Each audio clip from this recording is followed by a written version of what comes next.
Hi everyone, how have you all been? It's great to see you again. This feels like it's been a while. Even though we've only had the stream last Sunday, didn't we?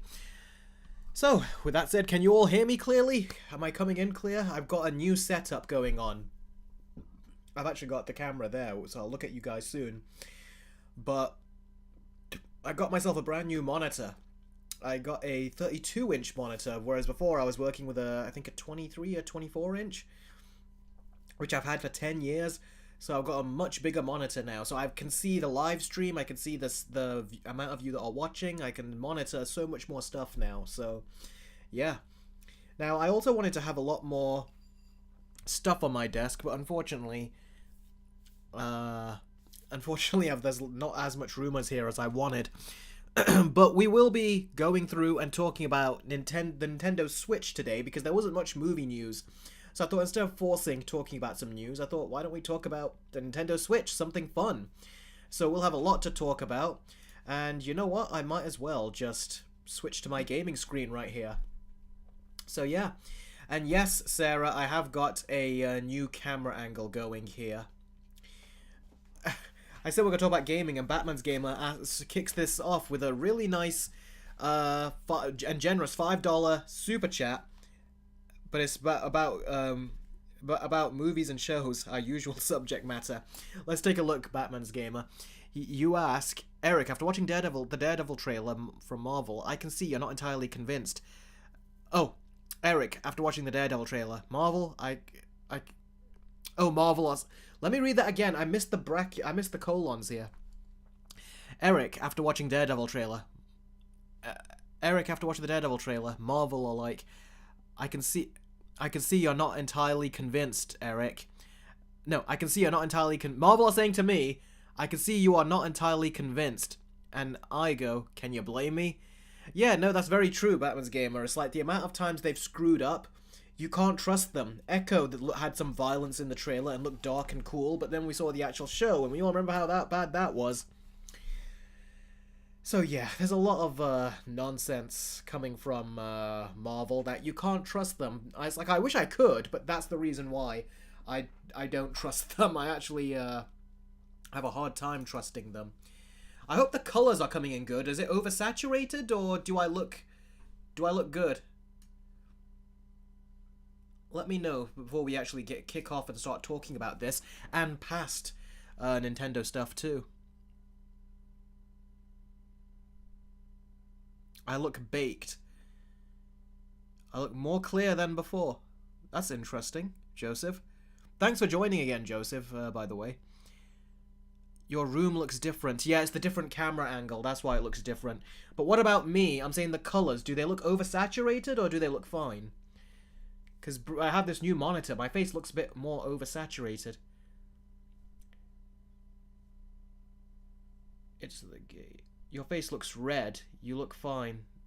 They look fine. Okay, you guys seem to say I look fine. The reason I'm red is because I think the brightness of the screen is showing the Nintendo color on my face. Because of the reflection. Yes, exactly. Probably that's why I'm red. But I wonder, do I still look red from far away? Oh! Ow. I don't know how I hurt myself with a finger snap, but I just did. It's because I've not got my studio lights on. How could I have forgotten? There you go. Now I should look better. I knew something didn't look quite right with the setup, but I completely forgot. I put the monitor is much bigger. I had to hide the light behind the monitor, so that's why I must have missed it. Too bright. This looks better. Good Time says the finger snap is how Thanos felt when he snapped. Yeah, probably. Yeah, I was red because of the screen's reflection, but even when I was further away, it's like the screen can't be that red. Okay, Electrify has done a $5 super chat. Thank you very much for that, bud. He says, I feel like Disney was saying all the bad things about the animated Snow White film through Rachel Zegler. I'm not blaming her, it's all on Disney. Well, you know what? I did blame Disney for it, but then Then Rachel Zegler did an interview and she was making it out like other people were the problem. If I remember correctly, she was not taking any responsibility and saying she was wrong. She's essentially putting the blame on everyone else. So because of that, I'm blaming her again. I was giving her a benefit of a doubt. I was thinking that she had been through all that she had been through, but nah, she's been. This just proves that what people said were right. Some people said that they did not forgive her, even though I says I'm ready to forgive her. But then after people said all that stuff about her, I was like, after she didn't take any responsibility for it, I was like, yeah, you know what? I'm actually blaming her again now. So yeah, I did forgive her, but then she did it all. You know, she took it wrong. She still complained about it. So yeah. Okay. Joshman, I'm planning to upload my worst movies of list soon. I started recording some of the voiceover earlier. Before I finalize the list, I'm going to do G Gamer. I already said to you guys last stream, he actually commissioned a video, which would be me recording my reaction to Megamind 2. So I'm going to record my reaction and then put it up on Patreon and YouTube members. So I'm going to do that. This won't be a live reaction because those I set up on my own accords. But this is going to be one that I actually record my reaction to and I put it on Patreon and YouTube members for them to see. And yeah, that looks like it's going to be one heck of a challenge. So hopefully this monitor will make that nicer. Sarah says slay. Rohan, I've been good. How about you? Luigi has done a $2 super chat and asks me... Damn, I need to got a new monitor, now I just need a new pen. Let's see, he's asking me, what is my favorite Nintendo Switch game? I've not played many games on the Nintendo Switch, and I will talk to you guys about my relationship with the Nintendo Switch, and I'll talk to you guys about it as we go through this stream. So this is where you can talk all about your favorite games. You can talk about Nintendo, you can talk about Sony, PlayStation, everything. This is a gaming session that we're having here, this whole stream. And I've also got a bunch of stuff to show you guys too. Give me a second. I wasn't going to show all of it because I didn't have enough space. But I think now I kind of do, so... I just have too many consoles to show you guys, so I wasn't going to do it first, but now I will. Let me just pile them all up here. This is a lot of stuff I gotta show you guys, or I have that I'm gonna be showing you, and this... I wish I had more room, more space here. But yeah, I will be showing you guys a bunch of Nintendo consoles that I own throughout the years, from going back to when I was like 11, 12. I'm going to be showing you a bunch of those consoles. I think I accidentally just showed you one a little bit here too. So there'll be a lot of stuff that we'll be showing. Okay, let's move this back off to the side. My DSXLs. That's 2 DSXLs I'm gonna have to show you guys. Let me see, do I have them? Ooh, look at that, I do. Oh man, that's a lot of consoles I'm gonna be showing off today, isn't it? I need extra space that I don't even have.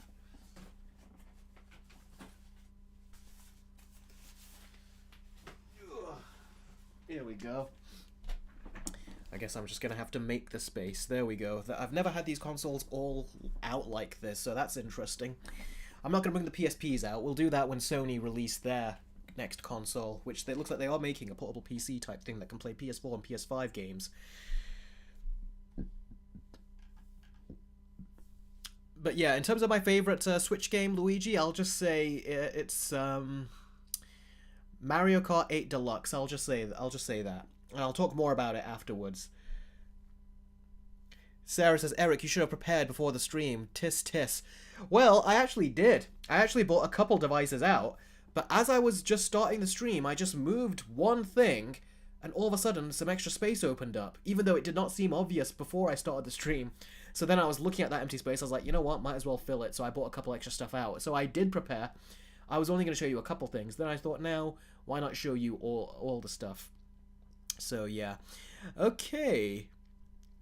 Fireboy will talk about that, and you might see some Nintendo games behind me right here where my thumb is. Those white boxes, those are 3DS games right there. Anyway. Well, so we're going to start talking about the Nintendo Switch, and then I'll show you my personal history of consoles from Nintendo, and then we'll talk about a bunch of other gaming related stuff too. Okay then, so this is the Nintendo Switch that you can see on your screen right now, what I'm looking at. This is the Nintendo Switch, the original one, and below me here is a picture of the screen on. And what I'm going to show you right now over here, this is the Switch OLED. So they released a second version of the Nintendo Switch, with its only feature being that the screen is no longer an LCD screen like the original model, and it is now an OLED screen, and they made the screen a bit bigger. They shrunk those bezels down a bit to actually give you a better quality screen and a bigger size screen, even though the device is the exact same size overall. So that was a good example of an upgrade, what they did right there. And so you've all seen the Nintendo Switch has been out for several years, and if anything, it's actually outlived itself, essentially. It's like we shouldn't be having the Nintendo Switch 1 yet at this point. So people have been long awaiting the sequel to the Nintendo Switch. So it's out with the old... Oh, darn it. There we go. So it's out with the old and in with the new. Here is the Nintendo Switch 2. Now, I've actually got a video for the first time on these live streams. If you've tuned in at a right time, because for the first time in these live streams, I've actually got a video preloaded that I'm going to be showing you, and we're going to be going through the whole trailer of the Nintendo Switch 2 and the whole showcase, and we'll talk about the device, and then we'll talk about the specs. So we'll talk about the design of everything first. So as you can see, in its closed position, it looks very similar to the original Nintendo Switch, except you can see that there's this red, sort of like rubber lining on the inside of this controller over here. And yeah, I think that actually looks pretty interesting, and we'll talk about that in a bit. So yeah, these are the images, and they look very similar, you'll notice, to a normal Nintendo Switch. I left the Switch beneath me right here so you can look at the comparisons. But yeah, the pictures are essentially identical. You take two controllers and you snap them onto the side of the display, just like the first Nintendo Switch. Only this time, instead of having like a sliding mechanism where you slide them and snap them into place, here they're just magnets that just attach onto the sides of the device. So they've made that slightly different, and there's additional features in there, and they've also made the device bigger. So now it looks a lot more like something like the portable PCs that are being released. If you just look at how black they've made it, it looks more like a gaming PC now than it does a Nintendo toy, essentially. They made it look more beefy, a little bit more advanced, less like a toy like the one you see beneath me here. So that is actually something pretty decent, I think, that they've done. And now what we're going to do is we're going to go through this video of the Nintendo Switch. So yes, what you're seeing in front of you right now is actually the trailer which we are about to play, and you're going to be able to watch it with me as we go through. So, does anyone have any questions about the design so far from what you've seen of the Nintendo Switch? After that, we can start going on into the trailer. So let's see. The G-Gamer made a very good point. He says, I'm getting Switch 2 when it comes out, but I'm scared of scalpers. That is a very good point. Is there going to be any precautions put in place to stop scalpers? I bet there isn't, if I'm being honest with you. I bet there won't be.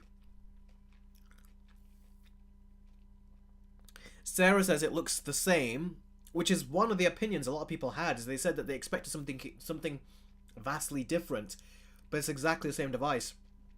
And I'm not going to be too hard on Nintendo for that, because when you get down to it, what is the Nintendo Switch? It's a screen in the middle with two slide-in controllers. How much different can you make that look? There is going to be some new features, though, with the two controllers, so we'll talk about that. But I'm going a bit easy on them in that regard, because I think it is hard to really do something with this template of, like, a portable PC. It's a slab with two controllers besides it. There's not really too much you can do with a design like that, I don't think. Fireboy says, it looks great. I wish I have a Nintendo Switch.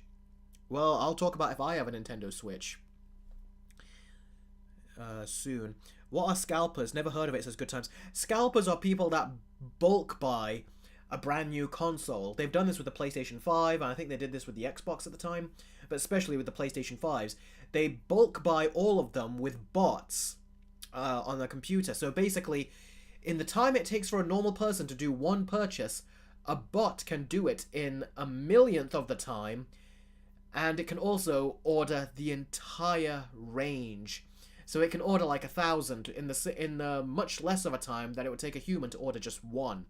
That's what scalpers are. And they basically buy out all the lot, and then they sell them on eBay and secondhand stores for like triple or quadruple the cost of the original. So they basically deplete the stock, and then they overcharge people to say, well, we have the stock now, so you're going to buy it from us. That's something that they always try to... That's something that scalpers have tried to do, and it was a mess on the PlayStation 5. I think this was during COVID as well. So it was a mess with the PlayStation 5, and it's something that they've continued to do, and now the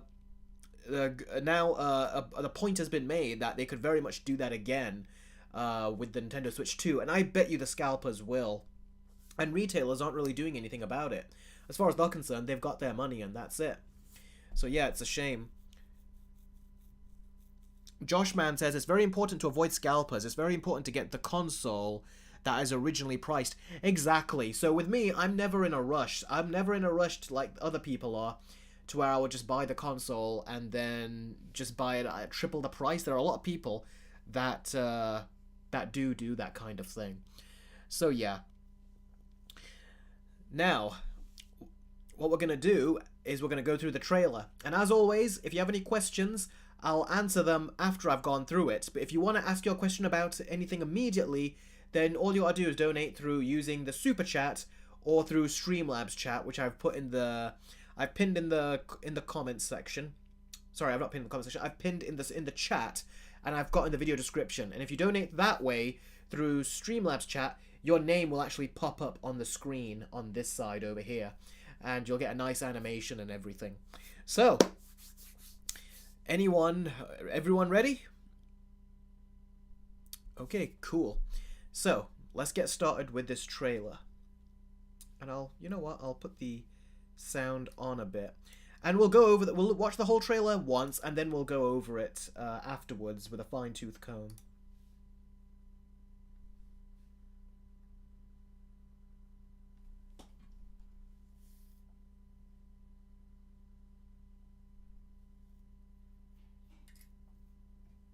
That's how you would normally do it. You'd slide them out. Now they made the screen bigger.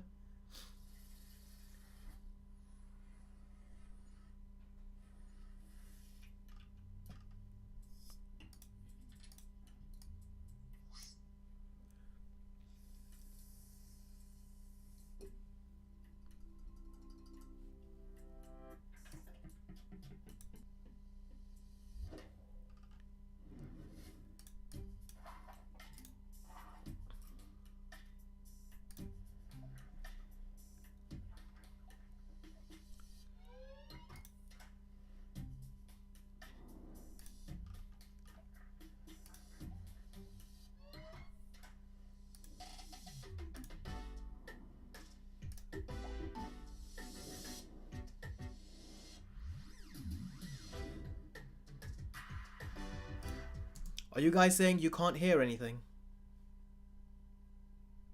There is sound. It's very quiet. I was going to do it with some sound, but looks like it did not do it. It's okay. Just so long as you can, even if you can hear some of the sound, you can hear. Rohan and Joseph say they can hear. Can the rest of you hear it? I paused it now, but can the rest of you hear it? It's low sound. Okay, even if it's low, so long as you can hear it a little. You don't need to hear it. Just look at the visuals and we'll go through it. So I'll start it again at the beginning and let's watch it again. Now that you know that.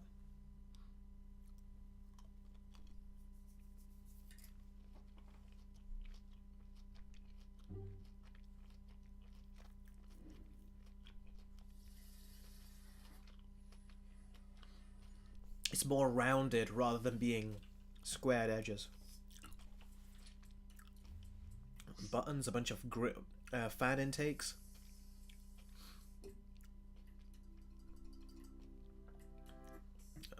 new stand.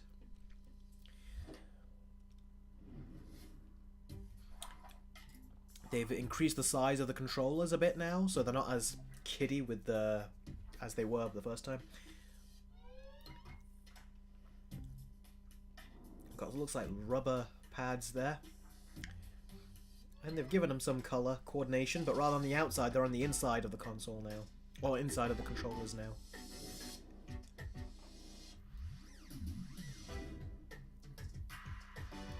This is very interesting. We'll get to this in a bit.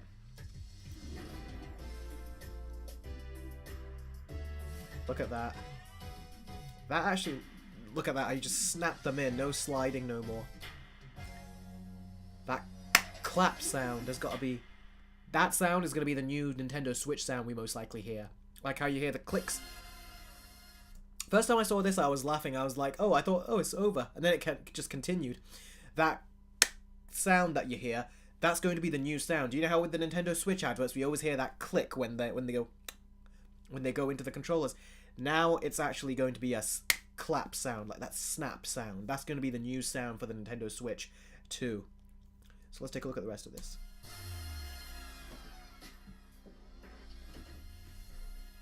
New Mario Kart game.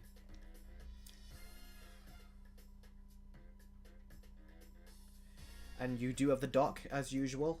And you can play it on your TV also as usual. And it's coming out in 2025. Backwards compatible with the first Nintendo Switch. And you can see the size difference between the two in this visual. And the Nintendo Direct event is going to be on April the 2nd. A day after April Fool's Day. So yeah, that's the trailer of it. And if you take a look, just look at the size difference. You can see that the cartridge goes in the top right, as it did with the first Nintendo Switch. But the Nintendo Switch on the right, it just looks less like a toy, is what I can say about it. It really does look less like a toy. And it looks more premium. Like, well, I don't know if premium's the word, but it looks more like an adult toy. At least now it does. You'll notice if you look at the controllers... you'll actually notice that they've taken the blue and orange colors, that basically is the entire controller, and now they've reduced it just to the outlines of the analog sticks. So the analog sticks now on the Nintendo Switch 2, the outer rim around it is blue and orange, rather than the whole controller being blue and orange. So that I thought was cool. Jess has done a $5 super chat, asking a question. Jess says, I tried to get a PS5 back in 2020, but it was sold out due to scalpers. Yeah, that was something that a lot of people were going through back in the time, especially during Christmas. Is Young Sheldon a prequel to Big Bang Theory? Yes, Young Sheldon is a prequel when he was a kid. And the Switch 2 needed to be better. And you think the Switch 2 needs to be better? We'll talk about that more as we go through the whole entire trailer. But yeah, as you can see here, the screen is bigger. How are you guys reacting? Hyper says, chill to... Oh, he says chill to adult to... Oh, yes. Let's not go there. This is we're talking about Nintendo here. Nintendo wouldn't like that. Neither do I, really. Let's see. Good Time says the outline on the analog sticks I think is a good change. Yes, I think it is a good change. It's a different change. Now, that doesn't mean Nintendo aren't going to start releasing other color variants like they always do. They still will. But it does give it something new, something a little bit different. It makes Nintendo's device look a bit more modern. At the same time, though, it also makes it look a bit more generic. I will say that, because the Switch, even though it looks very kiddie, like a Fisher-Price toy, it still looks very uniquely Nintendo. But when you look at this, it looks no different to all the other gaming PCs out there. Like, it looks just like one of these. So yeah, it looks just like that. I will say, though, it looks really cool. I do like the design of it. It does make me feel like I want to just hold a thing just to know what it's like. The MVP, I do not own a PS5. I borrowed a PS5 to play Spider-Man 2 on it, but then I never felt the need to buy another one. Because the PS5, it's been releasing its games so slowly. So, yeah.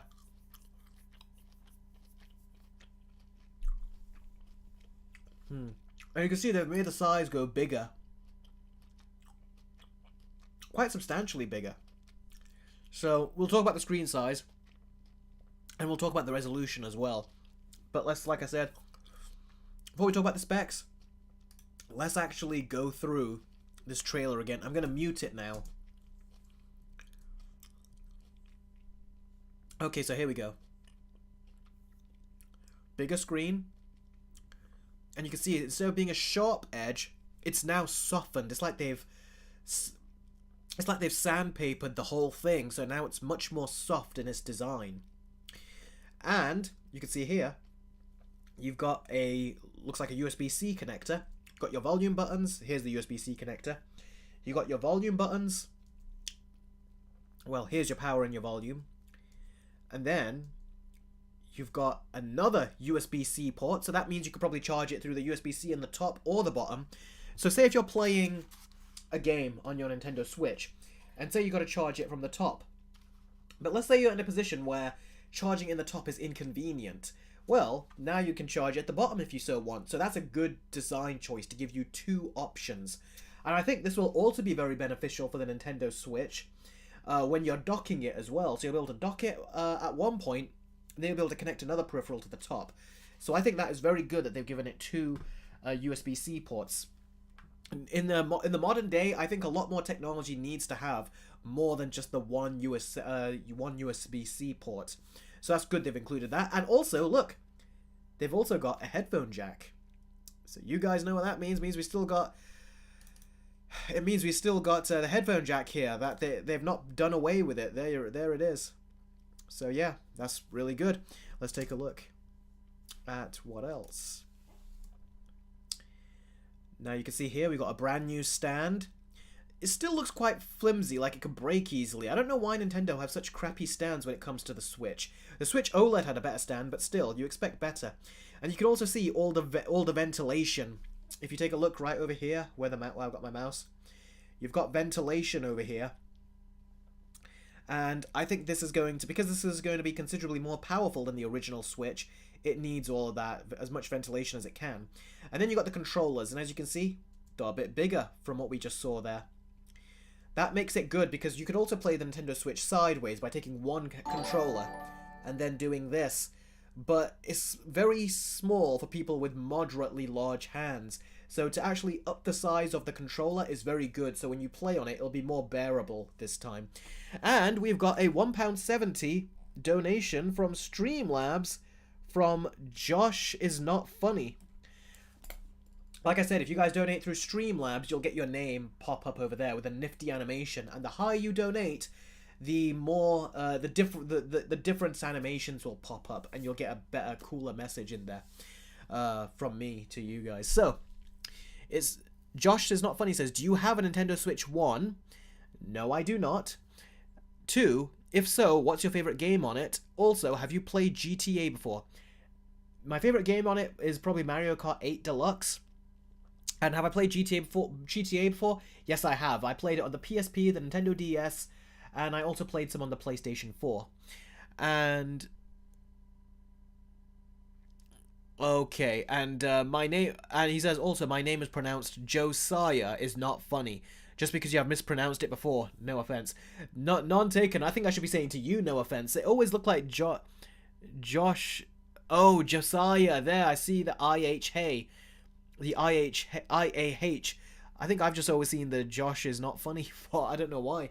Okay, sorry, Josiah. I'll remember that from now on. Josiah Is Not Funny. To me, you just always seem like a Josh now, because I've always not seen that right. The G Gamer says, do you own a Wii or Wii U? I do not, but I have emulated Wii U on my Steam Deck before. Mario Kart 8 I actually emulated on it. And that was only when I was, just so I could record some footage of the Rainbow Land on my Mario Versus video that I did. I needed to show that. So yeah. G-Dog says, hey Eric, what's up? Could you shout me out, please? Well, hi G-Dog. Thanks for joining the live stream, and I hope you have a great time here. Remember to ask any questions you want in relation to this, because we're going to have a really fun time with this. During the Q&A session, though. Unless you want your question answered now. Like I said, Super Chats or Streamlabs chats to get them answered now. Otherwise, wait for later. Okay. So yes, the controllers, they made them bigger. They made them a bit more wieldy for people with bigger hands. So not children, basically. And you can see those nice color accents right there. There's some silicone, it looks like, that they've put around the rim of the analog stick. You can see here, the rim of the analog stick, they've basically put some silicone there. And they've colored it as well to give it that look. So the controllers are no longer colored, but the silicone around sections of the controller are now colored. And there you can see the extra buttons are coming through, look rubberized. And you can see the center thing, that's where the magnet must connect. And the same with this one, it's got its own silicone accents and colors. And there you go. The buttons on it look like they're going to be cool. And now this is where things are about to get really interesting. You can see this. This seems to illustrate that there is going to be some mouse functionality with these controllers. So, just like how the Switch controllers before had like a motion sensor in them, now it looks like you can actually drive them around like on your desk or something when you're playing, and that's going to add some extra controls for you. So you'll have additional ways to control your games now with these new Nintendo Switch controllers. No problem, G-Dog. You're very welcome. So yeah, that's new, that is, for these controllers. And then look at that. That looks very nice and sleek. It looks the same, of course, but it also looks nice and sleek. And you can see you've got the same accents inside. And it just snaps into place. No sliding it into place anymore. Just snap it into place. And snap it off, it looks like, too. There's got to be a release button at the back of the controllers to where you can slide that release and then it comes off. So yeah, that looks really neat. I like the way that looks. And something else you're probably going to see right now, which I'm seeing if let's see if I can show you. Let's go to the stand, the section where they showed us the stand again. You see over here on the stand? The stand is open. Can you guys see what is over there? This little section over here, when you open the stand, there looks like there's a little slot over there. That slot, I'm willing to bet, is the microSD card reader, because the microSD card in the original Switch, you'd have to lift up the stand and it would be hiding right beneath there. So that's what they've done with the Switch 2. They've given it the same design. So I think that's actually pretty nifty. That's pretty cool, that is. So yeah, that's where it will be. It's going to be the same as it was before. So it looks very similar in many ways. But I like that they've kept some of the design choices from the Nintendo Switch. So the microSD card being tucked away and hidden near the stand section, I think that is a very cool thing that they kept that in here. Now, you also have additional buttons too. You've got a home button there, but you've also got what people call is a mystery C button. They don't know what's going to be in there, but we'll have to see. It could be anything. That button over there is also a mystery. The one beneath the D-pad. The one right over here. That's a mystery button. And I think if I remember correctly, this is also a mystery button right over here. So we'll see what Nintendo do with that. G-Dog, watch my best movies list of 2024. You'll probably see a review of that movie from me there. So, little hint, clue right there. So yeah, you can see it's got a lot of texture with the actual controller. You can see, if you look over here, there's a lot of texture and grain like being put in focus. So that means there's a lot of... this looks like a very well thought out design. Like, it's still going to be a very high quality design, which is what you expect from Nintendo. So yeah. And next thing that we notice from this is that they're showing us Mario Kart 9. This is the newest Mario Kart game that it looks like we're actually getting an early look at right here. And people looked at it and they counted that if you look at this, there is like 24 tracks here. That means 24 players can play in a race in Mario Kart. So that means 24-player online multiplayer could be done with this. That sounds like a lot of fun, that does. That sounds like it could be really cool. So just imagine that, a 24-player online multiplayer Mario Kart session. That sounds like it could be really cool. So yeah, you can actually see some of the gameplay. And something that's got a bit of controversy is people don't like the design of Diddy Kong in this. Let's see. Oh yeah, we might be able to see him here once it goes over to the screen. there's a design of Diddy Kong. There you go. You can see him. Those of you that don't know, he's this one right here.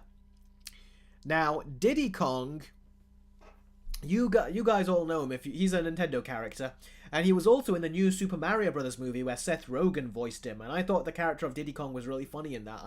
If you watch my Versus video, I talked to you about why I think he is so funny, and it looks like they've now given the character this design over his original design, and it looks like that's something that is kind.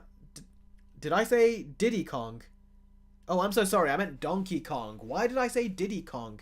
That's his little son or something, isn't it? I'm sorry. Thank you guys for correcting me. I didn't mean to say Donkey Kong. I didn't mean to say Diddy Kong. I meant to say Donkey Kong. Thank you you guys are awesome. I like how you correct me on that. Alright, Donkey Kong. They've changed his design, as you can see, and it looks like the Seth Rogen character. And for me, it's not a huge deal. You're not normally going to see his face. When you're playing the game, you usually see the back of the characters. However, I can see why people are not as receptive to him, because I'm looking at him, and I don't think Donkey Kong is... The design they've given him, it looks like you can see Seth Rogen in the design, basically. And I don't think that's what they should have done. So I think they should have gone with the original design.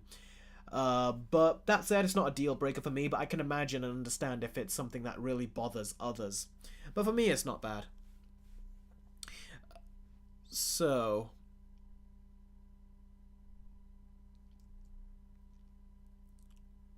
Yeah, I know, right? Diddy Kong, you're not going to be able to hear the name Diddy Kong in the same way anymore. Now, something I want to ask you guys is, do the graphics on this look any different to you from the first Nintendo Switch, when you're looking at the Mario Kart graphics? I'm sure the game's going to be a lot of fun, but you were kind of hoping for like a bigger graphical leap, you know, considering this is the next generation of Nintendo's console. You expect the graphics to look better, but this looks very similar to what we've seen before.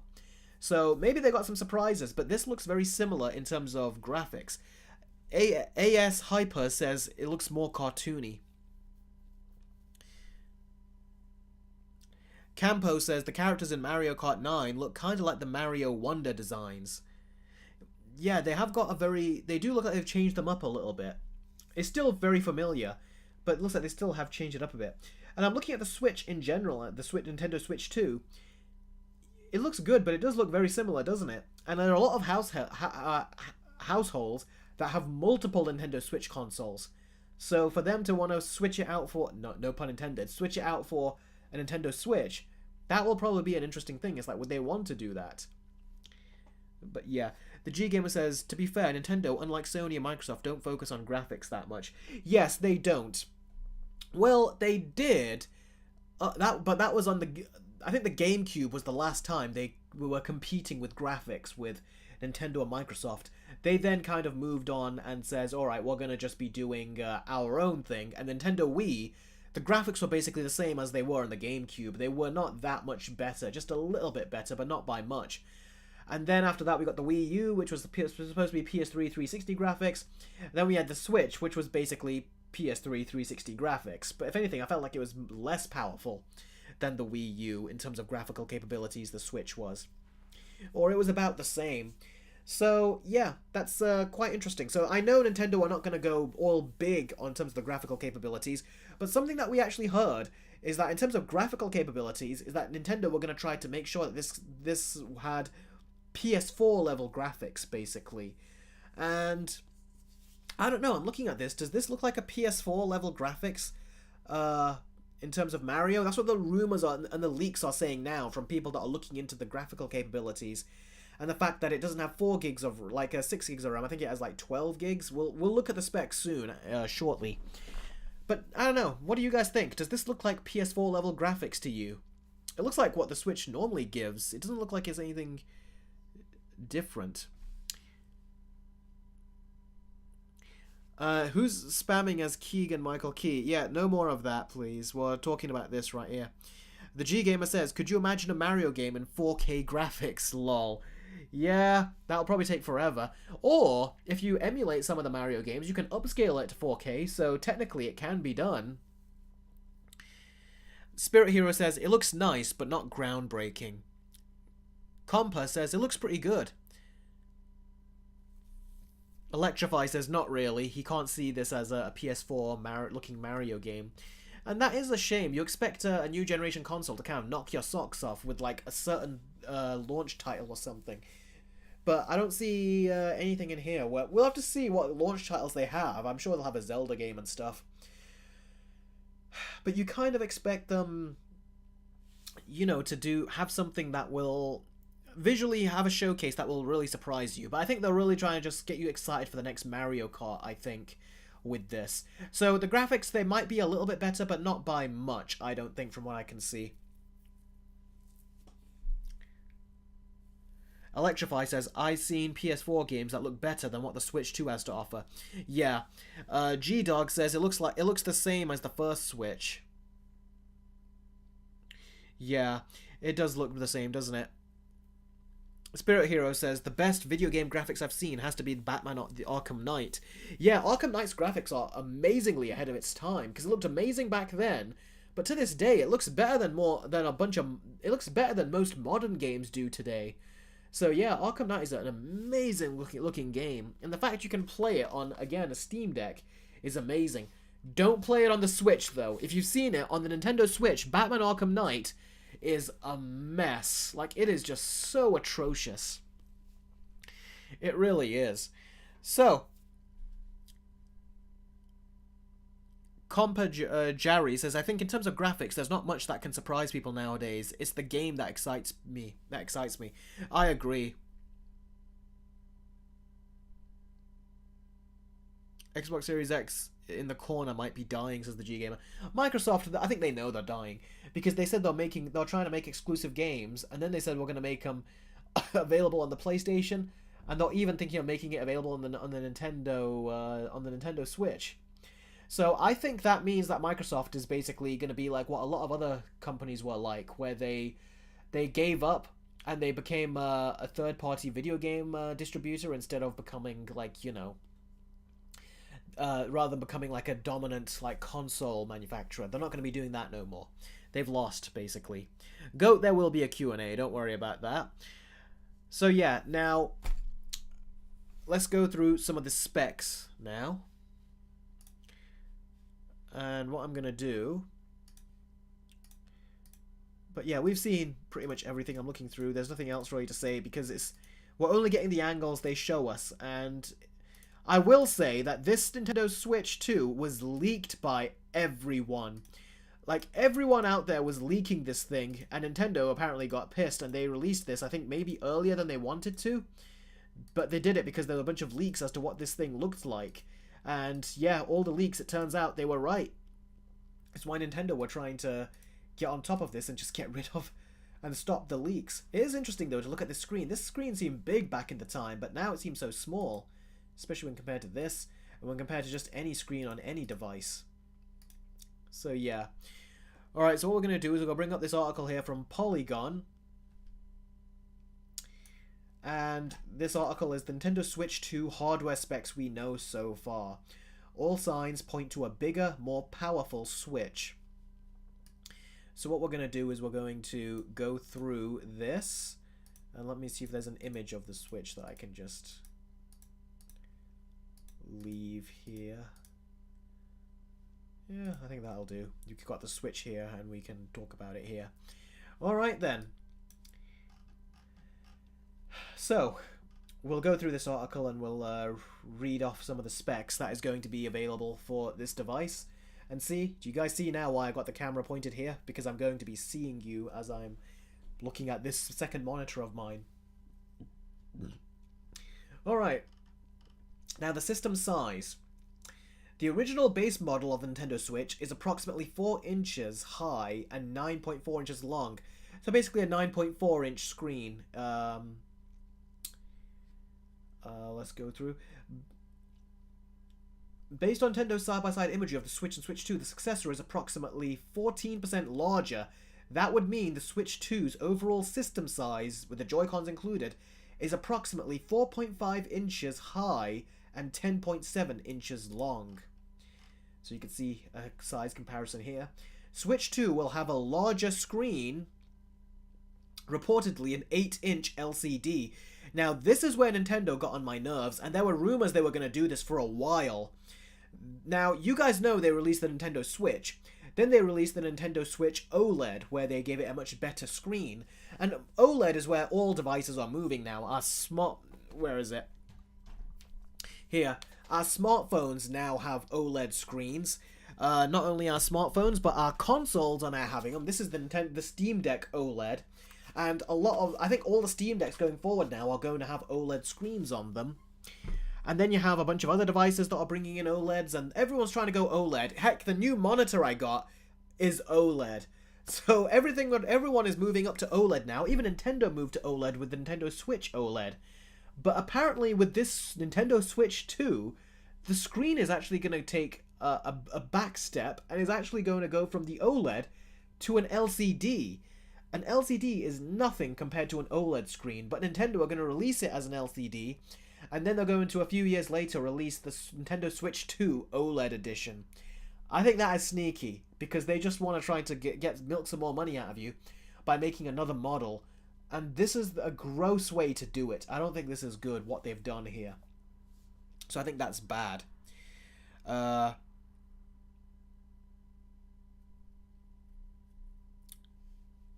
If Nintendo does Switch 2 as LCD first, that's deeply frustrating, says Compa Jerry. I know. So we'll have to see if it really is, but I think all the signs point towards the fact that it is an LCD. And for me, let's just say if I was into buying a Nintendo Switch, that would be a deal breaker for me. That really would. Okay. Now it says here, the original Switch featured a 6.2-inch LCD screen, while the OLED Switch featured a 7-inch screen. Based on Nintendo's side-by-side imagery of the Switch and Switch 2, reports of an 8-inch screen appear accurate.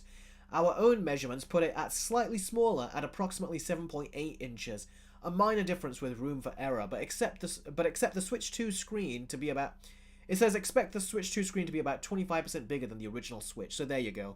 25 inches bigger than the original Switch. Which doesn't sound that big on paper, but that actually is quite big. It's like a quarter bigger than what it was.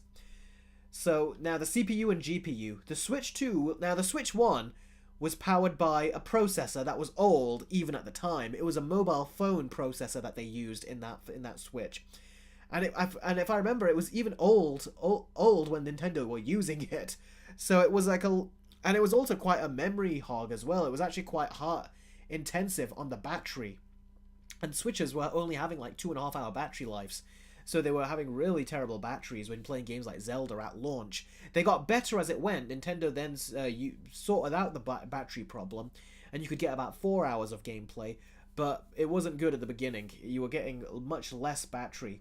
So in terms of the CPU and the GPU, the Switch 2 will be powered by an NVIDIA custom Tegra T239 processor, and according to leaked details gleaned from the console's motherboard, that will put the system's processing power on par with previous generation consoles like the PlayStation 4 and Xbox One, according to analysts. But the leak suggests the Switch 2 will employ upscaling technology that can boost 720p resolution visuals up to 4K when docked, using machine learning techniques. Now, this thing tells me something right here.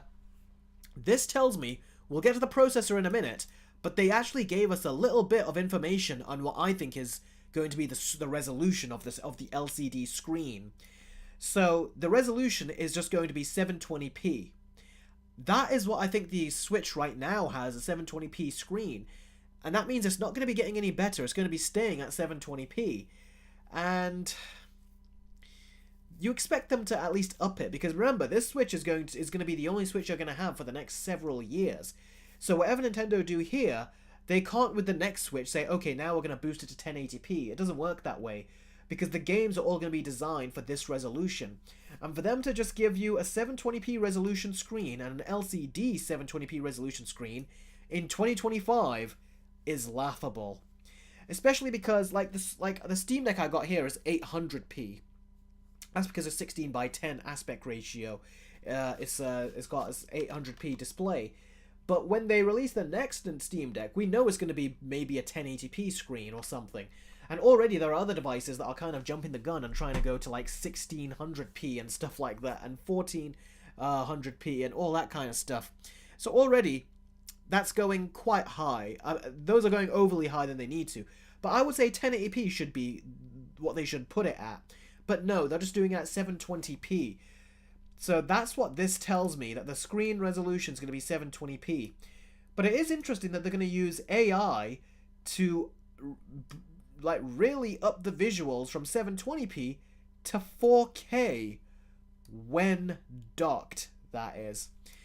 So, on the one hand, I did not like the 720p information, but on the other, I'm like, how are you going to upscale 720p to 4K?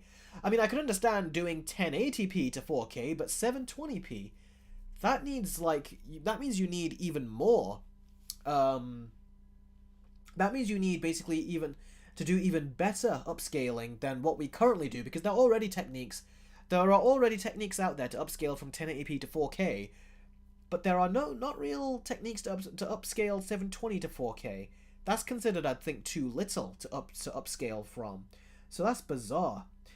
But going back to the graphical capabilities, it seems like, based on analysts, that the processing power will be on par with the PlayStation 4 and the Xbox One. So, that's what it says. But when you look at the gameplay that we've seen, like a little bit of the Mario Kart gameplay on the Nintendo Switch 2, it doesn't really look like PlayStation 4 or Xbox One level, unfortunately.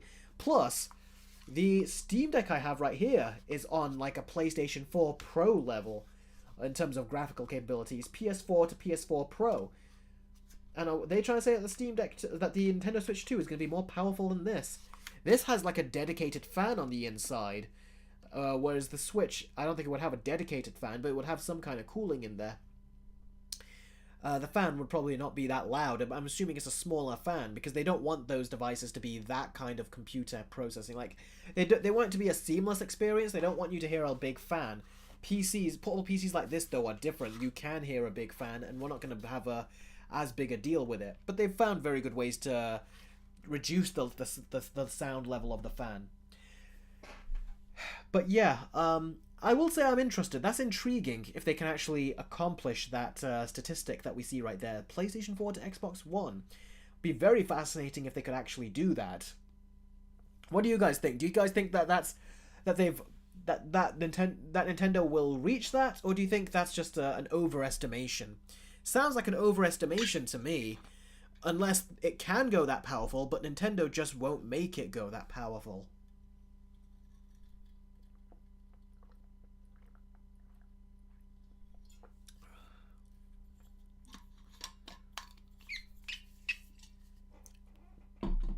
G-Gamer says, didn't PS5 do this with PS5 Pro? It's funny you say that, G-Gamer, because a lot of people said that this seems less like a Nintendo Switch 2 and more like a PS5 Pro, like Nintendo made the Nintendo Switch Pro rather than the next Nintendo Switch. And I can see why you would think that, because it does very much feel like that, does it? Oh, you do good times, have the same water bottle. Yeah, we both shop at the same places then, it seems. But yeah, it's It's cool, but it is also disappointing. I can see what people mean by that. Electrify says, it is a wait and see for me for upping it in 4K. Saeed says, Apple is lacking behind and they don't have LCD screens. I know. It's bizarre.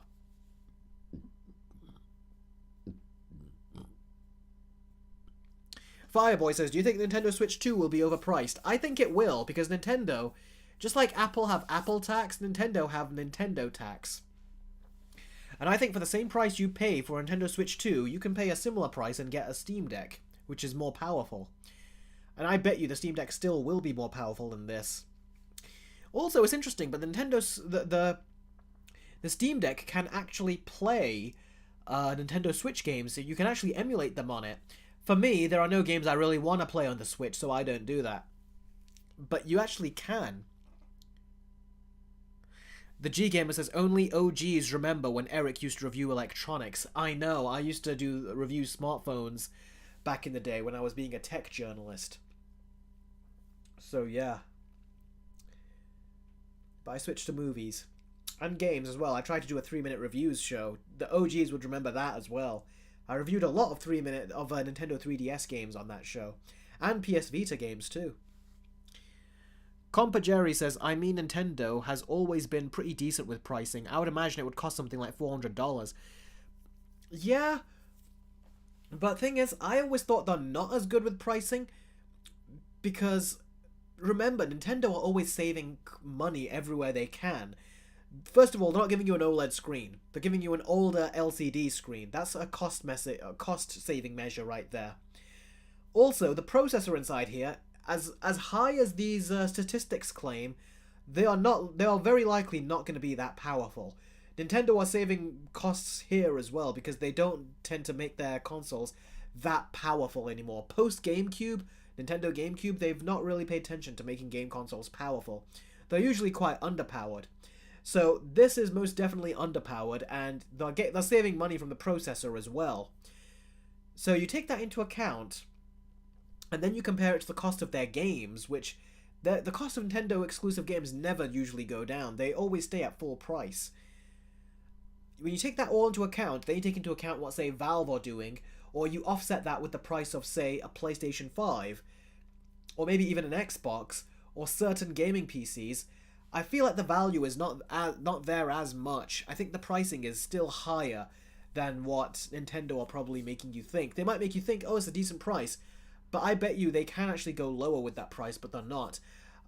But yes, I think it would be $400 to $450, and again, for an LCD device, I think that is a lot of money for something that's LCD, and that's something that you're going to feel buyer's remorse on if they release an OLED Nintendo Switch 2. So, yeah.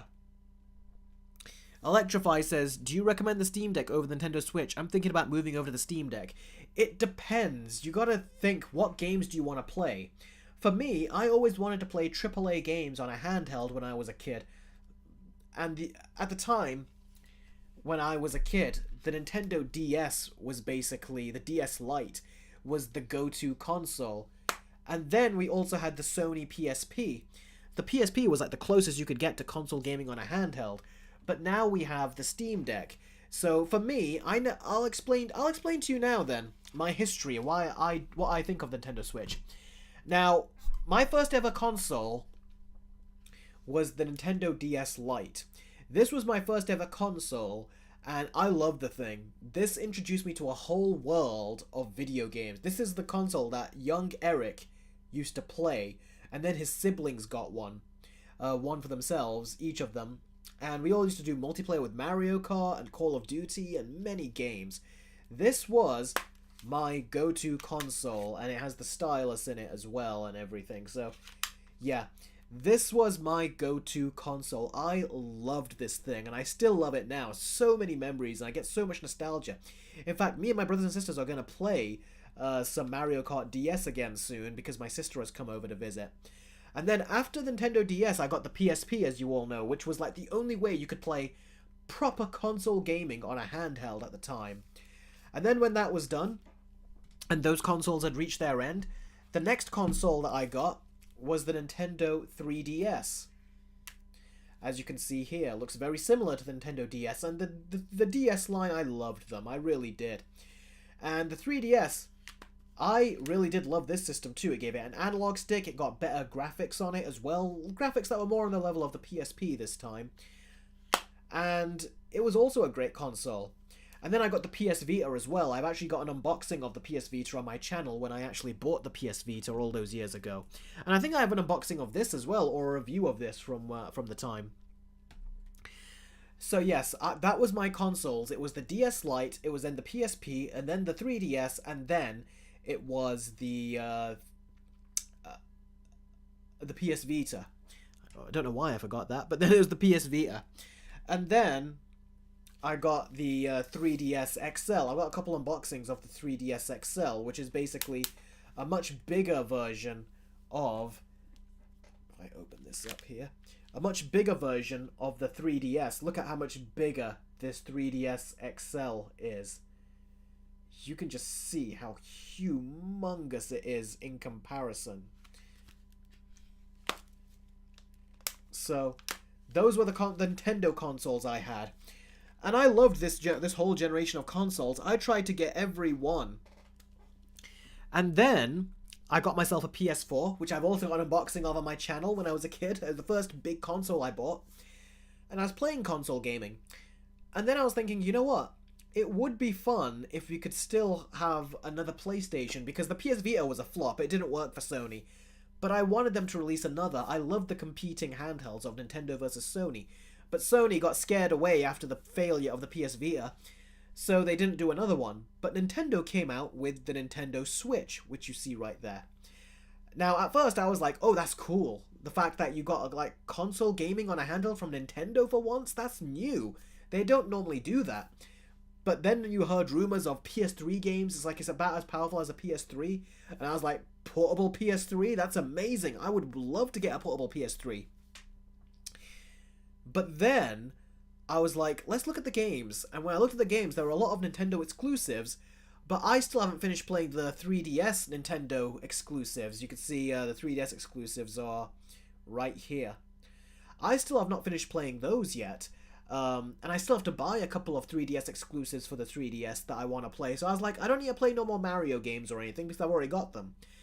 So I was like, well, not only that, I still have to play some of them on the 3DS. So I thought, well, hopefully they'll have third-party games, like console-quality games that I've wanted to play. But they were just not available for me at the time. Maybe I can get those portably. And I waited and waited and waited, and it took them a long time to release like good third-party games on it. And then when they did release third-party games on it, unfortunately, they did not look good. Nintendo Switch has a reputation for making AAA games, like the AAA ports from third-party games. They have a reputation for making them look very muddy. Occasionally you'll get one that looks really good, but for the most part, they're usually very muddy and grainy looking, like The Witcher 3, for example. And I was like, you know what, this is not for me. I wish that's when I said to myself, I'm not going to buy the Nintendo Switch. And I really wished Sony had released a device, because I was like, clearly the Switch is not for me. But if Sony released another PlayStation Vita for the time or something, that probably would have been for me, and then I would have gone for it. But Sony bowed out, so I was just playing on the PS4, and I love the PS4. But that urge to kind of play a portable game, I really missed it. I really wanted that urge to play a portable game. You know, like I used to with the PSP days, the DS days, 3DS days, PS Vita days. I missed those. And then, just out of nowhere, we have Valve who come out with this, the Steam Deck. Not this particular one, this is the Steam Deck OLED, but the first Steam Deck. They released that, and I was like, wow, you can actually play like Star Wars Jedi Fallen Order on it. You can play all of these amazing games on it. And I was like, okay, now that is a device I want to get. And I will tell you guys this. I did say to myself, if Nintendo released the Batman Arkham games on the Switch, I will buy the Switch immediately just for that. And there were rumors, but it took years and years and years. But by the time I got the Steam Deck, I installed Batman Arkham Asylum, Batman Arkham City, Batman Arkham Origins, and Batman Arkham Knight. And I paid like chump change for it, because you can get those kind of deals on Steam. And I was playing the games at the highest graphical levels in 60 frames per second, but now with this OLED version, 90 frames per second. And I was playing on it with highest graphics, full frame rates, and I could connect it to my TV or monitor, and I could also play it portably. And all that for a super dirt cheap price, like bargain bin basement kind of price. And then, shortly after, like about a year or two after, Nintendo, it's announced that for Nintendo Switch, they're going to be releasing the Arkham Collection. And it would cost about $60 or something. Meanwhile, I paid like dirt cheap, like nothing for it on here, getting it on Steam. And also, I played it at much higher graphical settings and higher quality and higher frame rates and everything. Meanwhile, on the Switch, to get it, it would be capped at 30 frames per second, the graphics would be at medium-low, and then also it would cost you about 50, 60 quid or 50, 60 dollars to get the collection. And Arkham Knight can't even run on the Steam, on the Switch. People say just don't bother playing it because it's that bad on there. And it didn't come with Arkham Origins either. So for me, I was like, you know what? The Steam Deck is my go-to. So that's why, guys, I never bought the Nintendo Switch, and I never felt the need to get the Nintendo Switch. I almost considered it when I found out that Star Wars The Force Unleashed was on it, but now I can play The Force Unleashed on my Steam Deck too, from the PS2 version and stuff. So, for me, the Steam Deck is what I play, because I love playing those console experiences that you can't really get on the Switch. Plus, you can emulate PlayStation 2 games, PS3, Wii U, older Nintendo systems. So much cool stuff. So I'm like, there's no reason for me to get a Switch, because I don't really care about the games on it, really. And it's not going to give me the experience I want. So, yeah, for me, I think the Steam Deck 2 will be the console I get. So I don't think I'll be getting this Nintendo Switch 2, basically, is what I'm trying to say. So yeah, if you're asking me, am I going to get the Switch 2? I'm not going to.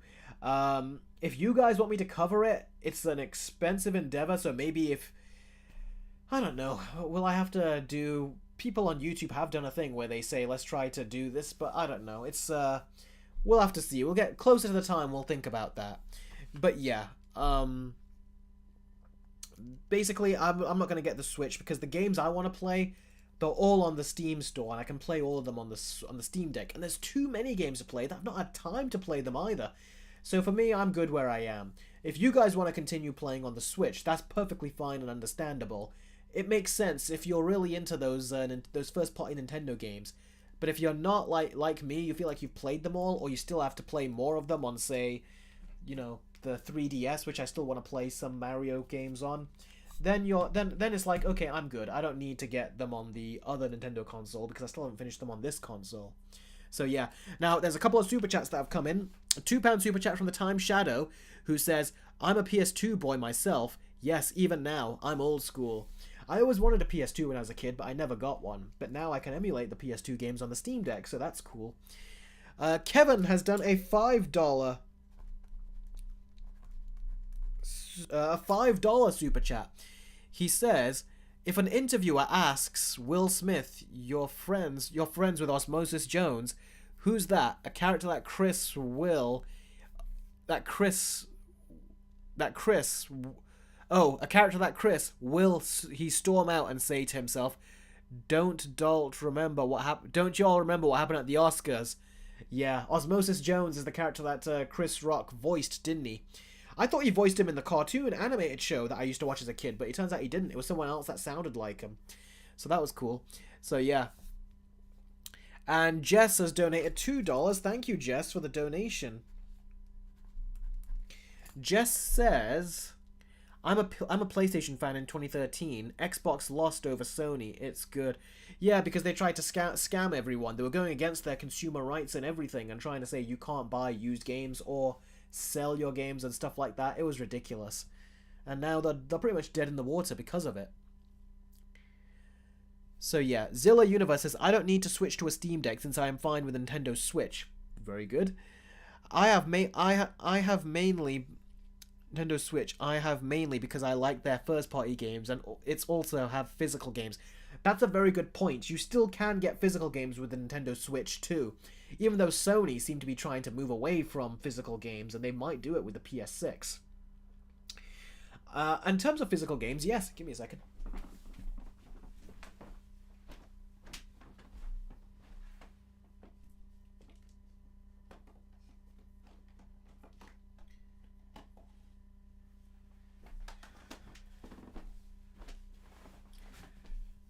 Yeah, in terms of physical games, I've got many you can see on the shelf over there. One of them here is Mario Kart 7. This is the Mario Kart game that all the Mario Kart games since then have been going off of this template. So Mario Kart 8 on the Wii U, on the Switch, they're taking it. They got massive inspiration from this game, because as you can see, they're on their kites. Just like they are nowadays, and this is where they took big inspiration from. So yes, this is kind of like really pioneered where the Mario Kart games are right now. And I also got another one of these games from here, a little dented, which is bizarre. I thought I kept it in excellent condition. Still is excellent condition, but you know, it's Spider-Man Edge of Time. The reason I'm bringing this out is because OGs will remember that I reviewed this game. It took me a month to edit the review that I made for this game. A month. And yeah, This the video is still on my channel. But yeah, talking about physical games, I know what you mean. I feel so good that I own these games physically after all these years. You can't buy them nowadays, but I did back when you could, and it's cool to know that I still have them. It's I love the idea of having a collection, and you can't do that with the Steam Deck. So that's a very good point. But the reason why I love the Steam Deck is because the prices on Steam, you can wait for the prices to go so cheap to where you feel okay for not buying them physically. So yeah, physical games, I'd pay more money for them, but digital games, I would pay significantly less. And thankfully, on the Valve Steam store, you can wait for the games to go down dirt cheap. And they will go dirt cheap. That's what's cool about it. So that also makes the Steam Deck a much better value, because you can buy it, and then the games, you can get them at like dirt cheap prices. Like the games can cost you like just let's just say $10. You throw $10 into games for the Steam Deck, you can buy yourself tons of games for $10 if you know where to look, and you can get humble bundles and all that kind of stuff. The value is insane on something like this. So that's also why I love this, because getting the games on it is so cheap, and then other times it won't cost you anything because you can emulate PlayStation 2 games or many games from many systems. So that's why I think the Steam Deck has a great value in that regard. But I do get what you mean about wanting your games physically. So it all comes down to how much you're willing to spend on a digital game, and if you're willing to let the price go down. And then looks like we got a $2 Australian dollar donation.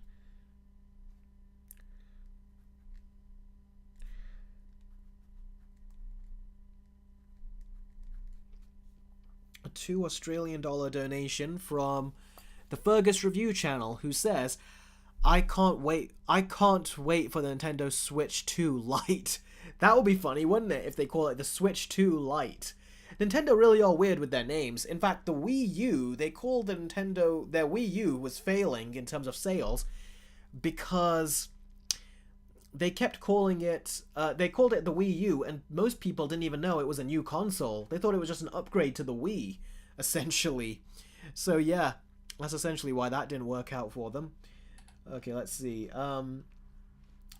Okay, so now going back to this, storage, it says it hasn't announced how much internal storage the Switch 2 will have, but like the original Switch, it will support expandable microSD cards, blah blah blah blah blah blah blah, up to 2 terabytes, okay, that's cool, while the Switch 2 is rumored to support microSD Express cards, which offer much faster read speeds and larger storage capacity up to 128 terabytes. Interesting. Additionally, Switch 2 is rumored to feature 12 gigabytes of RAM and 256 gigabytes of built-in storage. 256 gigabytes in this day and age is not much. I feel like they should start at 512, I think. The Switch 2 features a port for game cartridges, 2 USB-C ports, and a 3.5mm headphone jack. Based on the system's reveal and early leaks, a slot for expanded microSD storage appears to be tucked away under the Switch 2's kickstand, which I saw in the video and I pointed out to you guys. Similar to the original Switch. Other specs, we're still waiting to hear from Nintendo on certain hardware details like screen resolution for the Switch 2, which, like I said, I think is going to be 720p, power consumption, battery life, charging time, and wireless communications. This story will be updated as new details come in. So, yeah, there's a lot of stuff that we don't know about the specs on the Nintendo Switch yet, but everyone is still looking. But like I said, the big thing that is on my radar is what it says here. The Switch 2 will employ upscaling technology that can boost 720p resolution visuals up to 4K when docked. Now, something I just thought of right now, maybe it means 720p resolutions can go up to 4K, meaning that the first Nintendo Switch games, the first generation Switch games, can go up. Maybe it's talking about those being 720p and upscaling to 4K. Maybe that's what it means. Which, if it does that, that would be really cool. But for some reason, I feel like Nintendo are only going to be sticking to the 720p resolution for the Switch 2 games. But we'll have to see on that one, so that'll be interesting. Alright. So we've gone through all that stuff. Have any of you got any questions about the Nintendo Switch 2? Ask them right now. And you can ask me questions about anything right now. Any game-related thing if you want to talk about. Go ahead and ask me, and I'll answer them.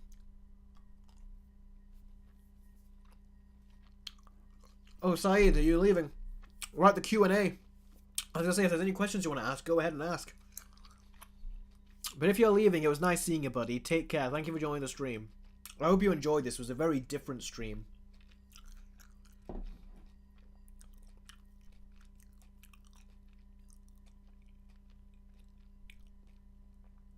Goats, I write the donations. I keep track of them. So that way YouTube can't take more of your donations than they're supposed to. But if you donate through Streamlabs, it'll be much... They won't take nothing then, at that point. Fireboy, take care. Thank you for joining.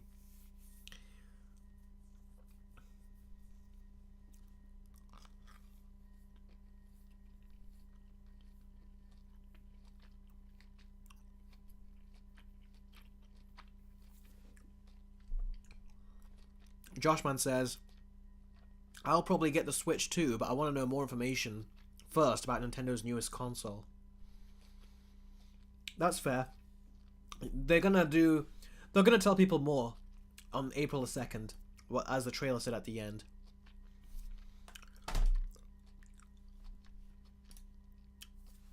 Now, I thought let's show you more Nintendo consoles that I have. Who recognizes this? Anyone?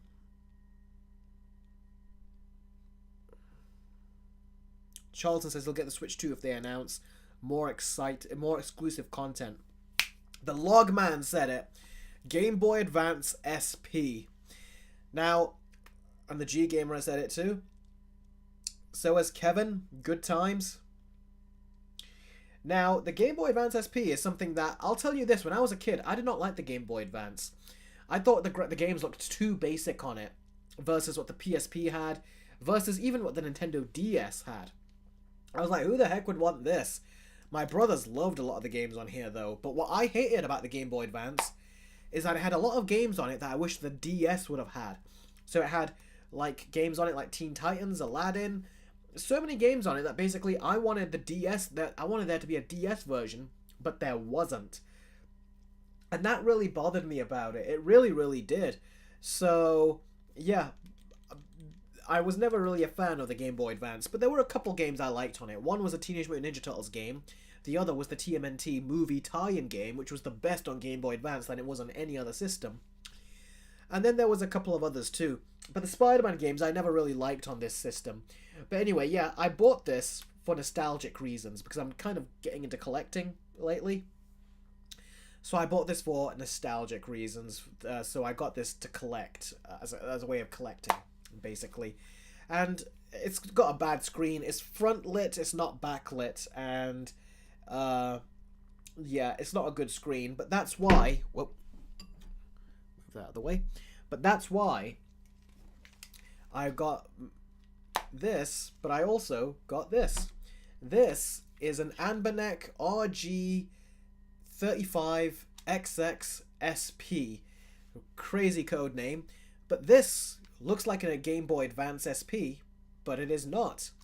It is not a Game Boy Advance SP.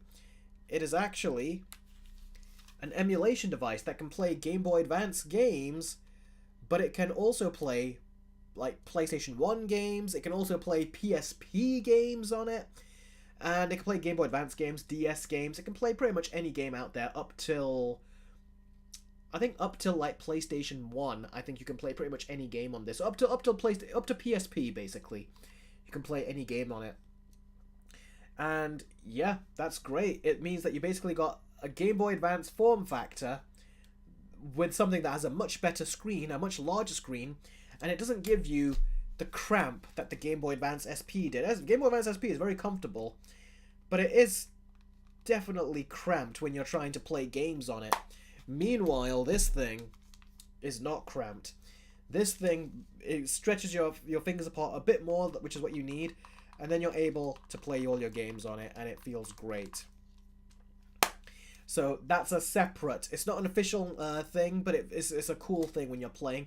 And also, it gives you a bar at the bottom that says Game Boy Advance SP. Just like you got the Game Boy Advance SP border over here, which says Game Boy Advance SP. when you're actually playing Game Boy Advance games, this emulates that little border at the bottom to give you a more authentic Game Boy Advance playing experience. So that is really cool, I thought. So yeah, that's the Game Boy Advance thing. And this, who recognizes this? It's funny, the whole red theme, the Switch being red themed, and now we got a red theme of this. Who recognizes this?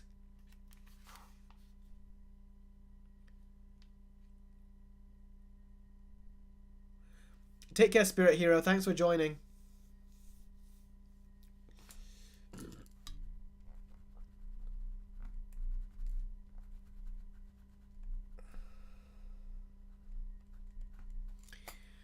DS Lite? No.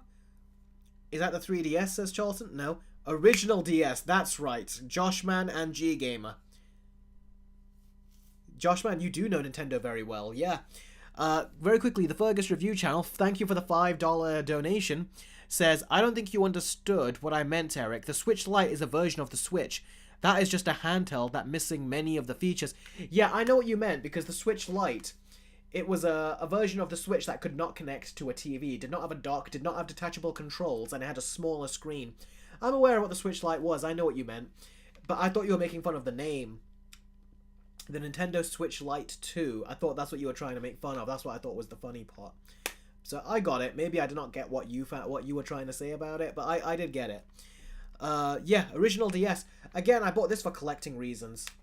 You could see, I don't know how this person kept it in as great condition as he did, but yeah, you can see it.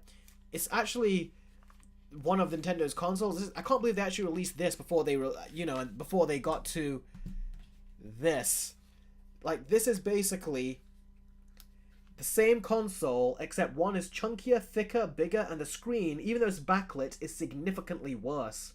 The blue Game Boy Advance SP that I showed you, it had a front light on it, which was blue. It didn't have a proper backlight, so the color reproduction was not good.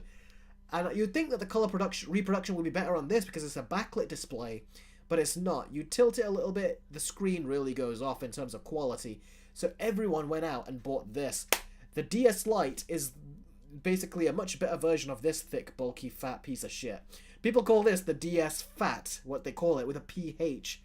So yeah, it's nothing compared to what they slimmed it down to. Just take a look at the thickness differences. One is so chunky, the other's thin, sleek, and not as bulky either like the original. Does collect more fingerprints, but this is the one that everyone knows when they think the Nintendo DS. So yeah, that's a blast from the past. So yeah, those are all the DS consoles I got. Oh, I might as well show you this as well. I also, because I was going through a collecting phase, I also got the original, not the original, I got the DSi XL. This is the first time Nintendo made an XL console. It was with a DSi. So yeah, this was another thing that I decided to get when I was going through my whole collection phase. It's a nice console to have. So yeah, there was that, and then of course there was the 3DS XL. Yeah, which is also great. Got your C stick over here, which is like a rubber nipple basically, and then you've got this analog Circle Pad Pro they called it, which is basically an analog stick. So I got loads of Nintendo consoles now, and it's funny how I just don't care about getting the Nintendo Switch, which is so bizarre to me, because I feel like I always have that thing in me where I want to get a new DS console, but I just don't feel like getting it from... the Switch. The Switch is just not appealing to me. I was always wanting a Sony version of the Switch, and Sony never did it, but Valve did, and this is kind of like the PSP I always wanted. Even playing PSP games on it that I wanted the PSP to have portably, but it just never did. Like Ultimate Spider-Man, I beat on this about a month ago, and I also about a month ago beat Spider-Man 2 on this thing. The Spider-Man 2, the Tobey Maguire movie, the 2004 one, I've got it on the GameCube on this, and I beat that as well, and it was so much fun to do. I want to beat Spider-Man 1 on it soon as well. So yeah, it's just so much fun playing on this Steam Deck versus a Switch. A Switch would not have given me this level of fun. And now there's a $5 donation again from the Fergus Review channel. Thank you very much for your donations. I really appreciate it. The Fergus Review channel says the joke was supposed to be about Nintendo doing the same thing with the Switch 2. Ah, right. Okay, I get you. Oh, thanks for clearing that up. Because they will do the same thing with the Switch 2. Just like they did the Switch OLED, they'll do that as well. Thanks for your donation. I really appreciate it. The G Gamer says, I'm scared that in 2050 we're going to be living in a world where a console is going to cost $1,000. Thing is, it can't, because if it goes to that level, then gaming is not a fun hobby no more, and most people won't be able to afford it. And if people can't afford it, that's not going to be good for Nintendo. They need, or Sony or any of these consoles, they need to make them more affordable. And when you look at the direction that Valve is going, how they were selling these at a loss essentially, that is great, because it basically shows that there is a company out there that is willing to put the price lower just to get this into people's hands. So I think we're going to be seeing more leaps by Valve in that way.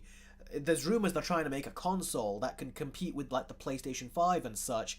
So if they do that, I'm telling you, Sony and Nintendo and these other consoles, they're going to have to think about dropping their prices down when they charge you, because I swear that Valve is already thinking of bringing the prices down. And if they're bringing the prices down, then, you know, Nintendo and Sony, but Sony specifically, should also bring their prices down to compete. Otherwise, people are all going to jump ship to Valve. So it will happen. Don't worry, it won't go to $1,000. Good Times says PS5 almost cost 1,000. For me, it costs 880 euros for me. Yeah, and that's probably not even including a game, is it? So yeah, the price is already getting that high, but I think this is probably the last time we'll see it. I think we need to see what Valve release, because we need a disruptor. When a disruptor enters the market, all the other companies out there have to adapt. They have to adapt and they have to change, because if they do not, the disruptor will come in and take all of their business. Valve is that disruptor for everyone right now. So if Valve is that disruptor, just wait for them to disrupt. Once they disrupt and people start going to Valve, that's when Sony will try to bring you back, and then they'll bring their prices down. Because they gotten cocky. That's what's happened with Sony. But when they get humbled, that's when they realize they need to bring those prices down. So I think they should eventually bring those prices down. Electrify has done a $2 super chat. Thank you, bud. He says, can you predict your best 2025... can you predict your best 2025 and worst... Let me say that again. Can you predict your best and worst films of 2025? Ooh, that is a good question. I feel like if Sony were releasing any spin-off villain movies this year, I could give you 2 or 3 like predictions right now. But I don't know. What's a bad movie coming out this year? What is a bad movie coming out this year that we think can instantly be... I think Superman might be on my best of list. Avatar 3 could be on my best of list. Snow White could be on my worst of list. Electrify, well done, thank you for that. How could I forget? I think the Captain America movie. Oh, Good Times just said it. I just thought of it and then you just said it. The Captain America movie could also be on my worst of list. Could be. I think Thunderbolts could be on the worst of list. But here's the thing, I feel like some of these movies could just end up on no list, because they're not good or not that bad. They could just be on no list. I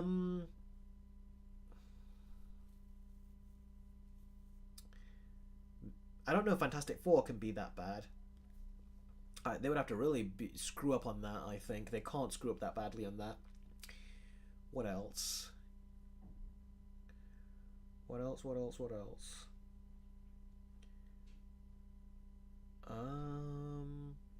So let me count it down. Worst, I would say, might be Snow White, Captain America 4. I'll just put Thunderbolts on there because it's one I'm thinking of.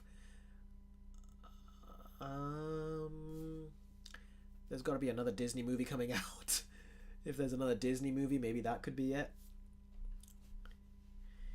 Give me a second. Let's go to the Q&A now.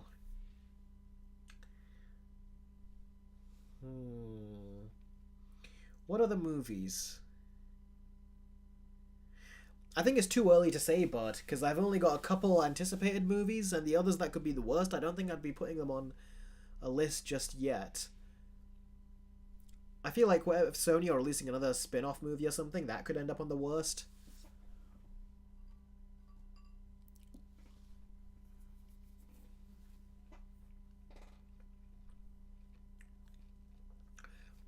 Khan, my favorite Nintendo games are, in no particular order, Ultimate Spider-Man, Spider-Man 3, Spider-Man Web of Shadows. Great Spider-Man games on the DS, those are. Mario Kart. I remember liking Asphalt Urban GT2. WWE SmackDown vs. Raw was a good one. Ben 10 Protector of Earth, I loved that game as a kid. I did a whole playthrough on my channel when I was a kid as well. So yeah, those are some really good ones, I'd say. Did I say Mario Kart? But that was also a great one. Saeed says, not gonna lie, I'm looking forward to Peacemaker Season 2 more than Born Again. Yeah, me too. DC has not missed with their TV show so far. I know they've only had 2, but they've not missed. Ooh, Minecraft movie. Yes, that could be worse on the list as well. Very good one, buddy. A very good spot. Blade is not going to release this year. They're going to... Even if they... Didn't they take the release date off? So they don't even know when they're going to release it. The G Gamer says, question for you. Best list. What score would you give the movies you put on that list? Let me bring my best list up. Where are they?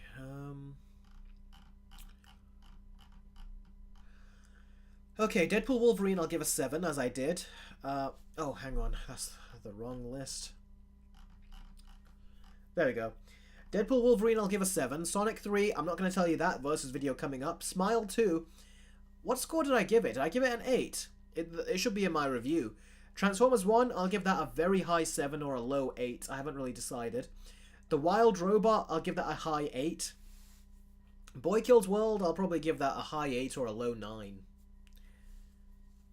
It was really good. But I need to see The Wild Robot again. That was an amazing movie. I feel like I think my score might go up if I see it again. Good Time says, I was happy to see that Sonic 3 in your best movies of 2024. I love that movie. Really special to me. Yeah, it's funny that Sonic 3 ended up being higher on the list than Deadpool and Wolverine. Because Sonic 3, it did what it did for... The movie we wanted from a Sonic film is exactly what we got. Deadpool Wolverine, I expected more from the villain and the story. And no one gave me any pushback on that either. I was expecting you guys to hate me. Or not hate me, but really lay into me for that. Like, this is your best of list, yet you're talking badly about the movie. But I had to justify why I put it on the list, like, at the very bottom. And why these other movies beat it. Did you guys understand the reason I gave, or were you annoyed with me? Like, why did you put Deadpool Wolverine in the 6th place of your best movies list? So were you annoyed with me, or did you understand why I put Deadpool and Wolverine in 6th place and Sonic 3 beat it?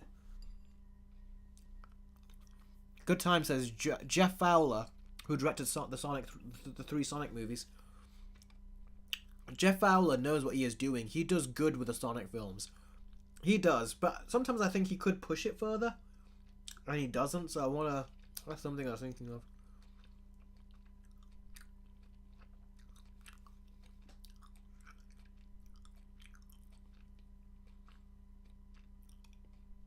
Joshman, my worst videos list is going good. I was actually working on some of it earlier, before the stream.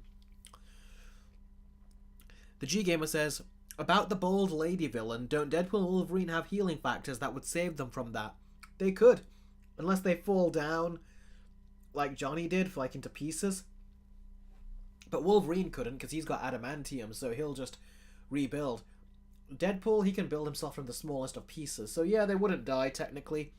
But then why didn't she use that ability? You know, makes no sense why you'd let her have an ability so powerful, then she never uses it again. They made her just too powerful.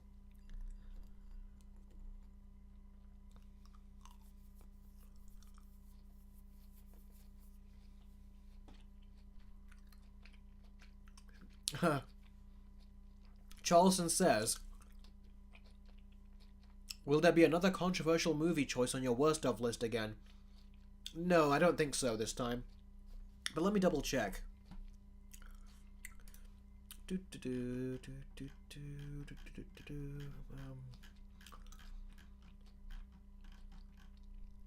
There might be one. Yeah, there might be one. I'm just looking at my list. There might be one, but I think I've given a good reason as to why. But it won't be as strong as my other list, where I gave a bad movie, a score to a bad movie.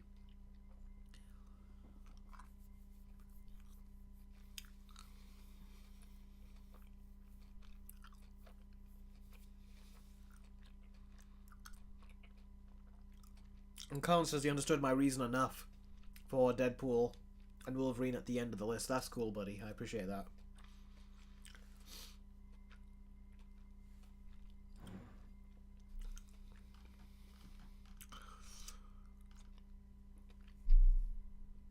The G Game says, if it's Inside Out 2, I'm gonna be sad, but I respect your opinion. Oh, you're gonna have to wait and check the video out. Joshman says, Eric, do you got plans to do a versus video on Lilo and Stitch and Snow White between the animated movie and the live action versions?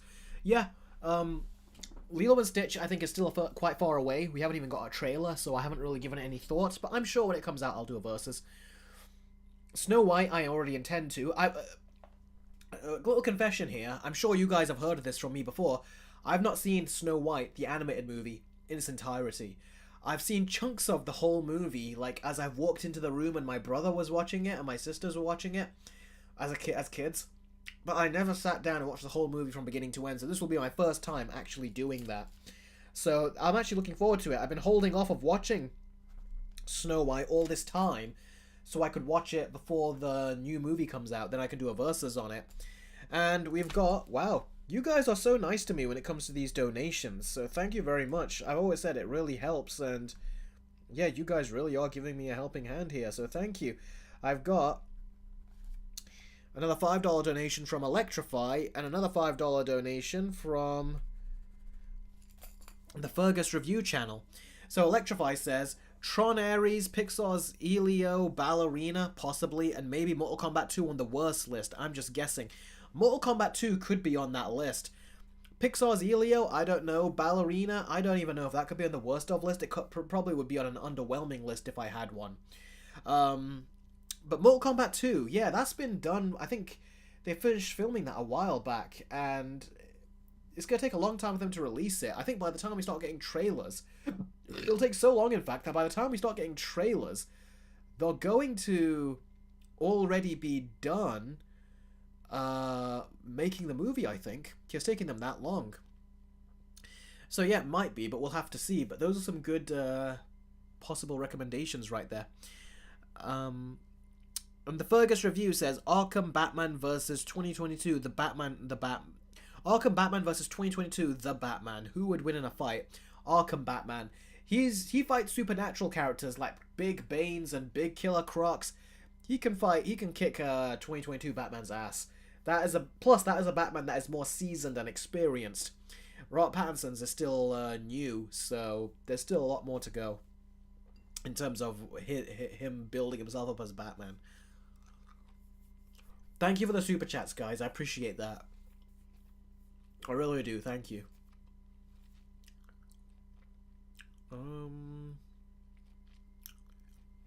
Goat says, why do you hate Thunderbolts? I don't hate it. I'm just like, I don't understand why they're wasting time and money on it. Marvel need to give us projects that we really want to see. But unfortunately, they're giving us a hodgepodge of characters from unsuccessful movies. So Black Widow was not successful. People did not like how they treated Natasha as like a side character in her own movie. They did not like the fact that they finally gave her her own movie after she freaking died in Avengers Endgame, and they're supposed to give her a movie before that, not after she dies. Like, that's ridiculous. So people got annoyed with that.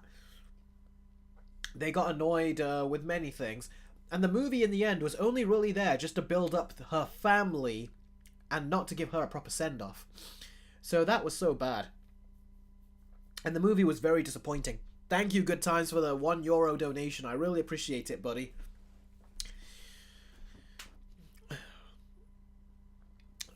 So, yeah, Good Times says there. Manage a super chat. Now I can chill. You certainly can. Yeah, so they did all of this stuff that I'm like, that did not work. So that means technically Yelena is a good character, but they've not introduced her well. They've not used her well. They made her stupid in Hawkeye, where she went after Hawkeye, even though she didn't even know him, and she got duped like a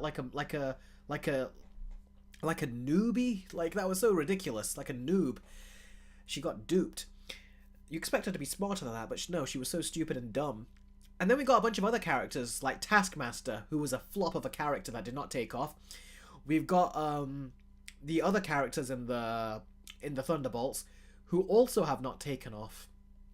Like, seriously, these are characters that have come from various different projects, like Ant-Man the Wasp, the second movie, Ant-Man the Wasp. And then we got several other projects too. These are characters that have not really taken off in the mainstream, and they're just bringing them all together into a movie. And what is Sebastian Stan doing in there? What is Bucky doing in Thunderbolts when he should be in the upcoming Captain America movie with Sam Wilson? Because they both were in the Falcon and the Winter Soldier show, and now you're splitting them up and taking the characters from there into Thunderbolts. Why aren't those characters in the Captain America movie? It makes no sense to me. It really doesn't. And I bet you there's I read a leak that when Sam is in the in a hospital or something in the upcoming Captain America movie, Brave New World, apparently when he's in the hospital, Bucky shows up for one scene, and then they both say hi, whatever, and all that, and then Bucky leaves, and that's where he's going to go to Thunderbolts. But it's like, that is just a waste. Complete waste. So I have little faith in that Captain America movie, but that's also why I have little faith and why I don't like the Thunderbolts. So when you say, why do I hate the Thunderbolts? I don't hate them, but I hate that we're wasting time on a project like this when we should get something that we really want. Why are we wasting time on Thunderbolts? That sounds like a Disney Plus show, not a movie. So that's why I don't hate the Thunderbolts, but but like I said, I hate the idea of it. Why we're wasting time on it. So, but that's just what I'm saying. What do you guys think of my justification and my reasoning for it?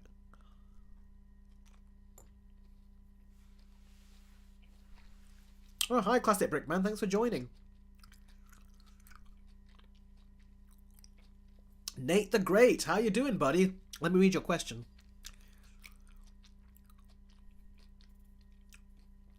Hey, Eric. Glad I can tune in. I'm not begging, but when will your 2024 worst movies list come out? And will it be a top 10 list? If so, I'm guessing the Joker 2 will be on the list. Well, if Joker 2's on it, you're going to have to wait and see. It's not going to be a top 10 list. And I'll explain why in the video. It will be a top 5 list. Thing is, there are so many bad movies that came out this year, but I ultimately just avoided them. You know, as a great king once said, being brave doesn't mean you go looking for trouble. And that's why, even though I knew these movies were bad, I wasn't going to go watch them because I knew they're gonna suck. So why watch it? Why watch Borderlands? Plus, I never played the Borderlands games. I wanted to, but I never got around to it. I almost played Borderlands 2 on the PS Vita, but I never ended up purchasing the game. So I don't understand the property, so I don't really know how to really tell you guys it's bad, other than probably saying, oh, I've seen it. The movie sucked, but I've not played the game, so I can't really make the connections to the games as to why it sucks. So for me, I'm like, yeah, it's just something I would ignore. So that's why. But don't worry, there are some good picks in that top 5 list. So don't worry about that. The G Gamer says, don't look for trouble except when you're paid to see them. Well, yeah, because if you don't, because you got to pay your bills, and if you don't pay your bills, then you're experiencing a whole different kind of trouble. So, I would go through that kind of trouble, so I don't get into this kind of trouble, if you know what I mean. So, yeah, sometimes you go through some trouble to stay out of another trouble. So let's put it that way. If it means staying out of another trouble, I'll go through a smaller trouble.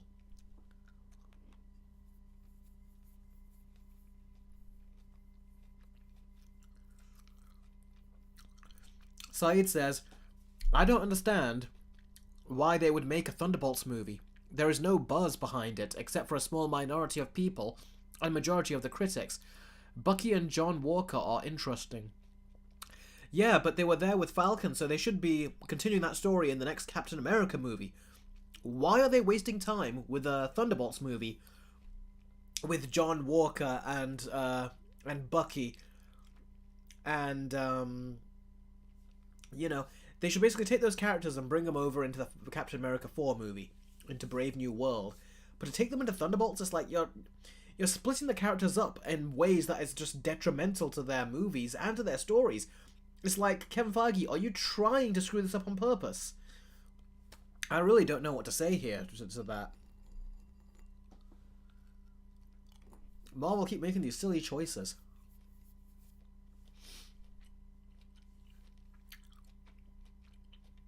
Cole says, hey Eric, sorry I'm late. No worries, buddy. Thanks for joining. We've got 10 more minutes of a stream, so if you got any questions you want to ask me, now's the time to do it.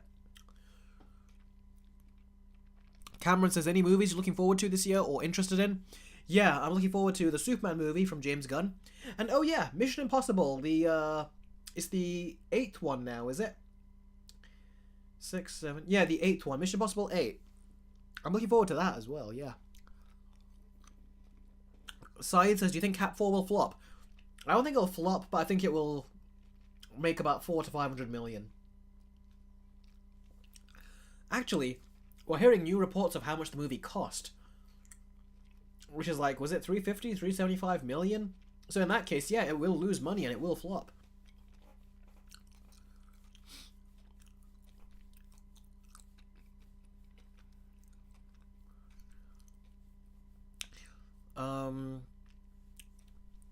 Yeah, Mission Impossible: The Final Reckoning is what I'm looking forward to. Rohan, where's it?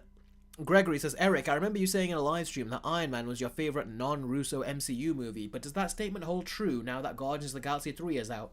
Yes, it still does. There is something very nicely and pleasantly simple about the first Iron Man movie. It wasn't worried about setting up a universe. It established a character, and it was just telling that one story. I liked the villain in it. Even though a lot of people did not, I didn't mind it. I liked the villain. I liked how it was a more serious movie. It didn't have that MCU humor in it yet. That comes later with Iron Man 2, but the first one didn't. It was perfect with its humor. And I really enjoyed it. It still gets an 8 out of 10 from me every time I watch it. I haven't seen it in years, though, so I need to watch it again at some point. But yeah, I love the first Iron Man a lot.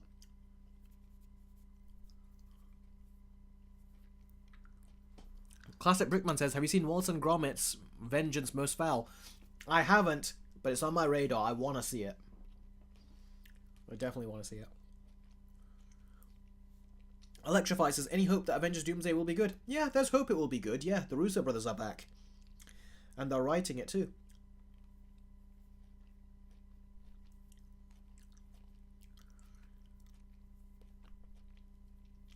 Nate the Great says, say what you want about Thunderbolts, but the practical stunts in the movie are impressive. I have not seen any practical stunts in there that have impressed me so far. Plus, they're trying to get a lot of praise for saying how practical the movie is, but it looks like it's shot in a very basic sound stage.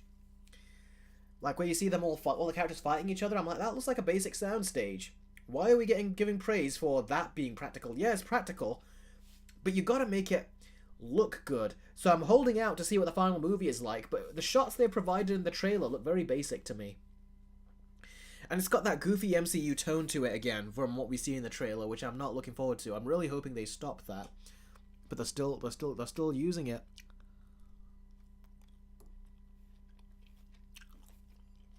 Cole says, I'm surprised Dune 2 didn't make your list. Okay, I'll explain that. Give me a second. Okay. Now, I watched Dune 2 about a week ago. Not a week ago, a couple of weeks ago now. Time flies. I enjoyed it, and I watched it on my projector too. The problem is that I love the visuals, I like the music, all the technical aspects of the craft are great, the acting was really good. I did not like the characters. There's something about the way Denis Villeneuve directs these Dune movies, but particularly this one, where the characters feel there's something flat about it. And I'm like, I don't know, it's like it just doesn't feel like I'm getting as much personality from these characters, really. So that's what didn't make me get blown away by it. I love the cinematography and the visuals. Greg Fraser's cinematography is amazing. Hans Zimmer's music, great. The directing from Denis Villeneuve, amazing as well.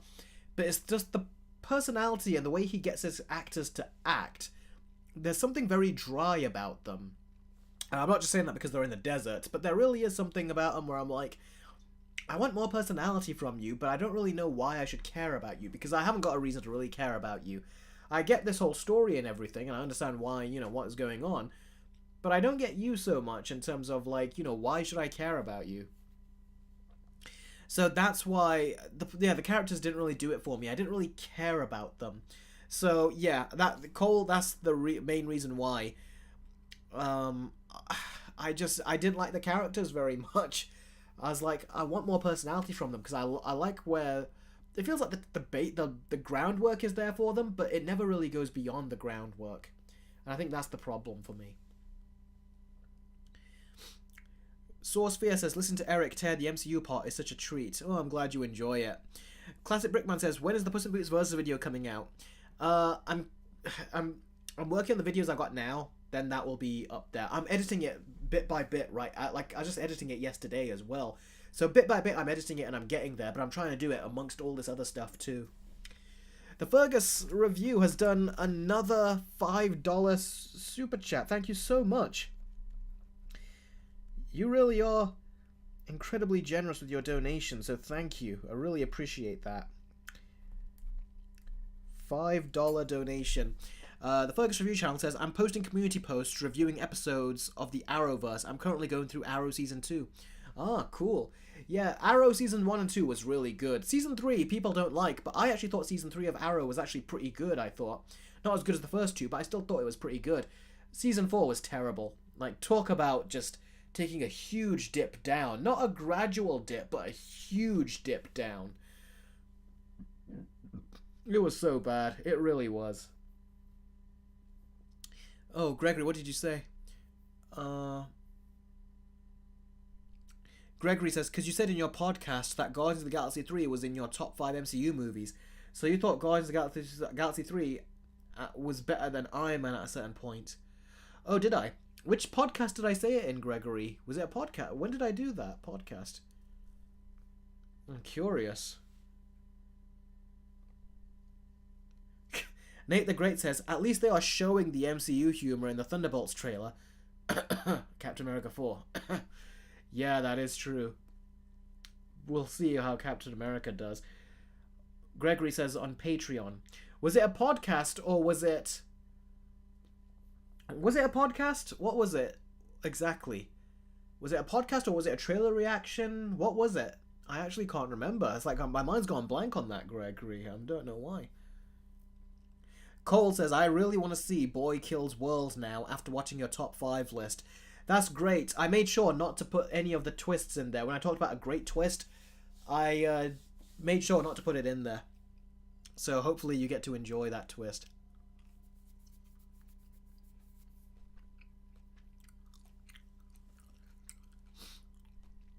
And Cole, once you've seen it, let me know what you think, buddy, on one of these live streams, or just comment on my videos.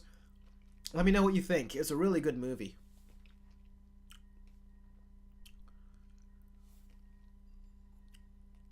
It was a podcast review and you said it was in your top 5 MCU movies. Ah, okay. If you can point it out for me on Patreon in the comments or something, that would be cool to know. Maybe at the time I did like Guardians 3, because I do remember.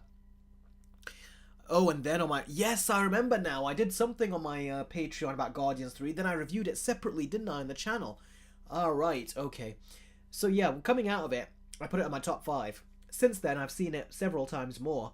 And I think maybe, when I think about it now, it's not on my top 5 then. Maybe that's what it is. But it's very close. But I do prefer the first Iron Man. Classic Brickman says, Eric, have you ever watched Squid Games? Yes, I have. First season was great. Second season, I finished watching it. I really enjoyed it. I wasn't a fan of the ending. I think I talked about it in one of the previous live streams as well. Good Time says, a Marvel and Sonic crossover would be awesome. Would like to see Sonic and Spider-Man interact. Yeah, I guess that sounds pretty cool. In terms of a crossover that I want, is in that new Marvel game called Marvel Rivals. It would be cool if Marvel Rivals could have another game called DC Rivals, and then they could make a game called Marvel vs. DC Rivals. Or DC vs. Marvel Rivals, because, you know, Marvel Rivals is where the name came first. That would be cool. That'd be a cool crossover. I've not played Marvel Rivals yet, by the way. I tried to get it to run on my Steam Deck, but it didn't run, so I've got to go to the desktop mode and do some things, which I've not had time to do yet. JD Batsman says, I'm back. Hi, buddy.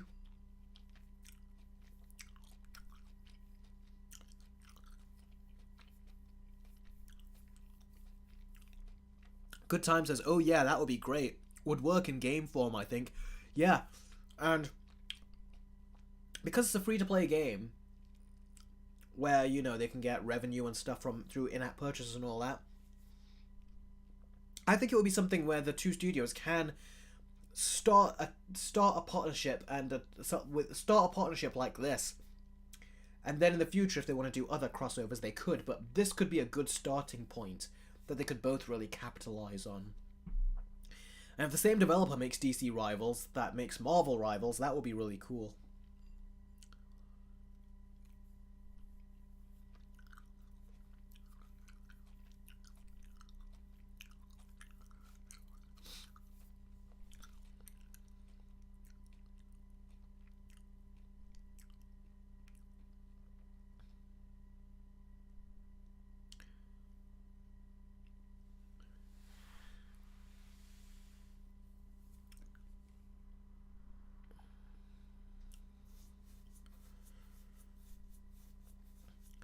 Time Shadow says, not sure if I asked you this before, but have you seen 13 Reasons Why? I haven't. My brother has, but I haven't.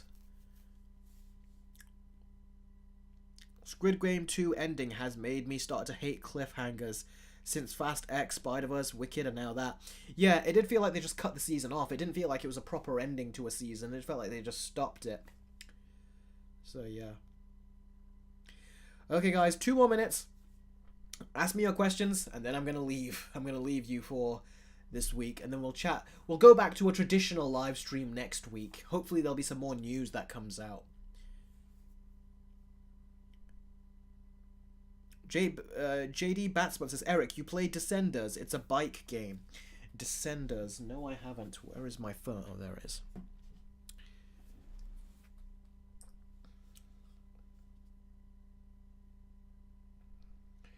Oh, is that a mobile game?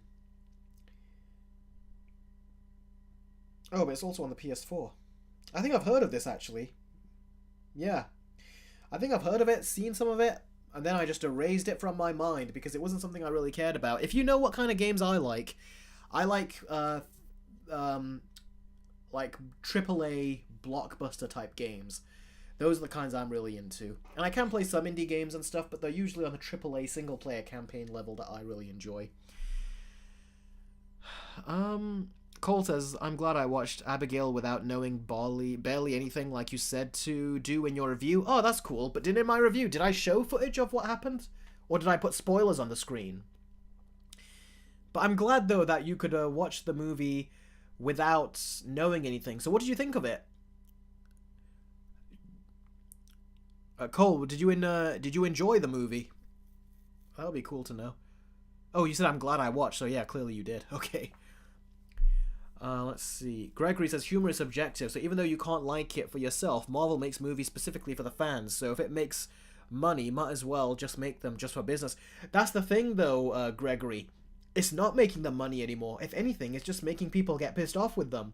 Thor: Love and Thunder was the movie that really put people off with the comedy. Even the general audience started to say that the movies are getting too jokey.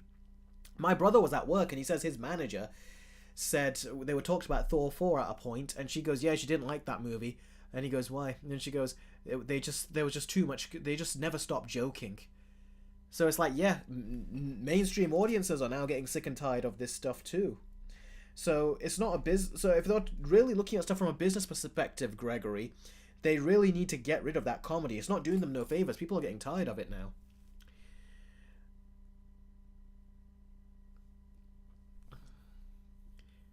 Not being a fan is one thing, but I try not to have a personal beef with the studio.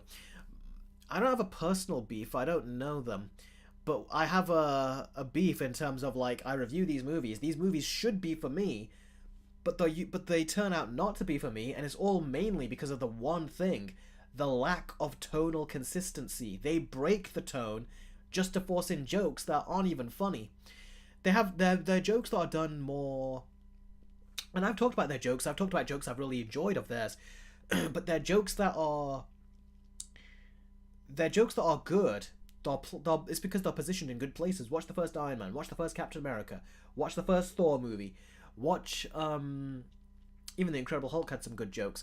Watch... if you watch the Russo Brothers movies, The Winter Soldier in particular had amazing jokes when they put it in. And it was one of the least jokey Marvel movies. Certainly of that time. So they can do them good. Go back to those movies and you'll see.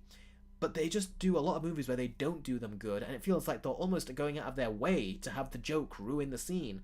So that's what usually bothers me. But I don't have a personal beef with them. Ah, Cole, that was right, wasn't it? Cole says, you said it at the start of your review as a warning to go in blind. Well, that's good. I'm glad you enjoyed it then. That's the best way. And I'm glad I could get someone to watch it. In a way that made them enjoy it more. So I'm glad that you watched the movie because I said. I'm glad that you're going to watch Boy Kills World because I said it too. It's a great movie. Really is fun. If you know what you're getting into. If you've seen the footage I showed, then you know what you're getting into, and it's a great movie. Kevin, thank you so much for the super chat, buddy.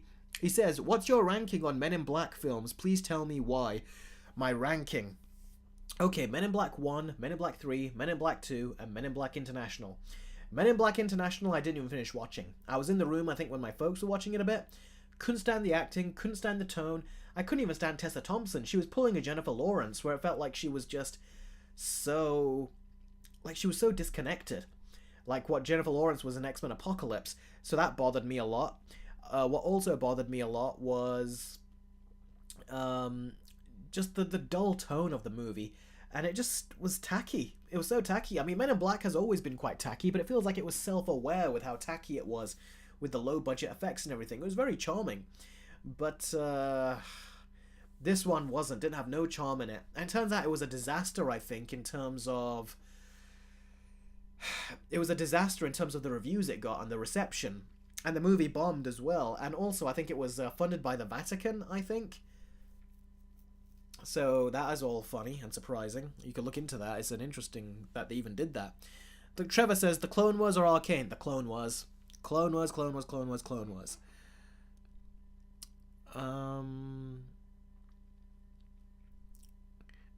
Gregory says, to me, Thor 4 broke it for me, and for the longest time, it was my least favourite MCU movie. But then Deadpool and Wolverine was the nail in the coffin, and now it's my least favourite. Wow, you hated Deadpool and Wolverine? I didn't hate it, but I could see why people wouldn't like it.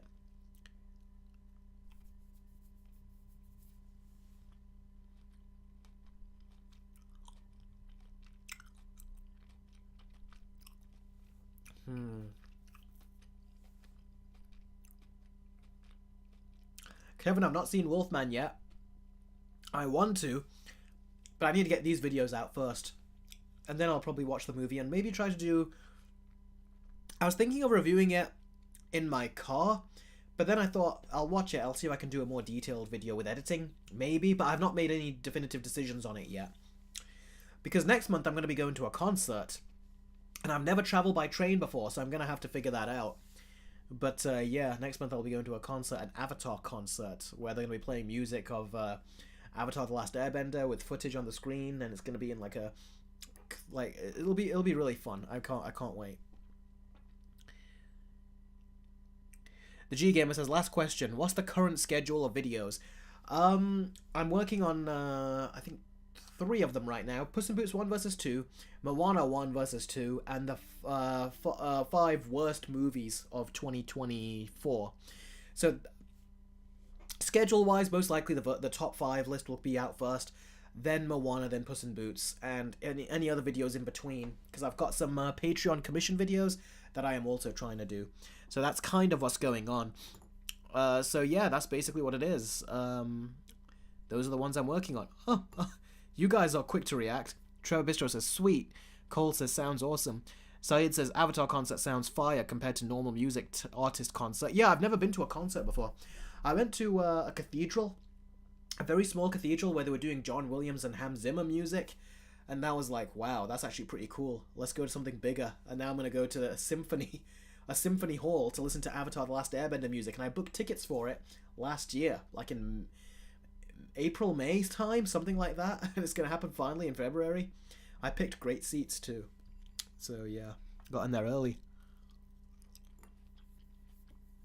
Oh, Trevor says, imagine a Clone Wars concert. Yeah.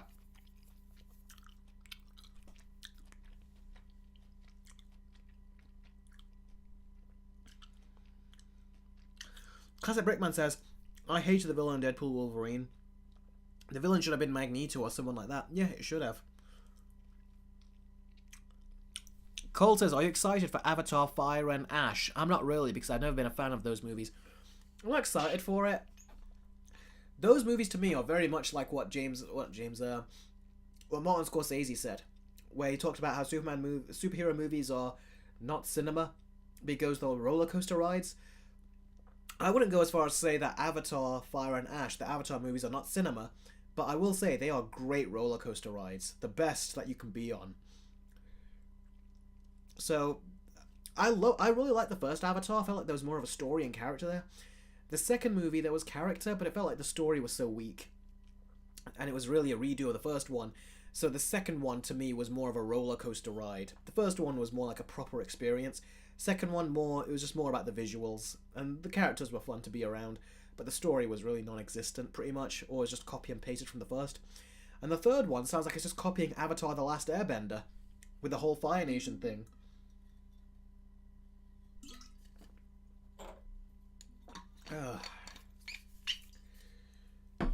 Ooh, Electrify has done a $5 super chat. Thank you very much again, buddy. Oh, there we go. If we get a great crossover film between Marvel and DC and Sonic, thoughts on it? I would say take Sonic out of it, if I'm being honest with you, buddy. It can be fun, but it will be fun for a very small number of people in comparison to, like, everyone. People would just ask more questions, honestly.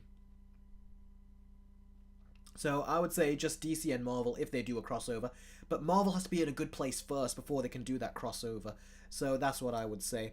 Thank you, Electrify, for the donation. I really appreciate it. But I was going to quickly say, before Marvel and DC crossover, they've both got to be in very great and strong places.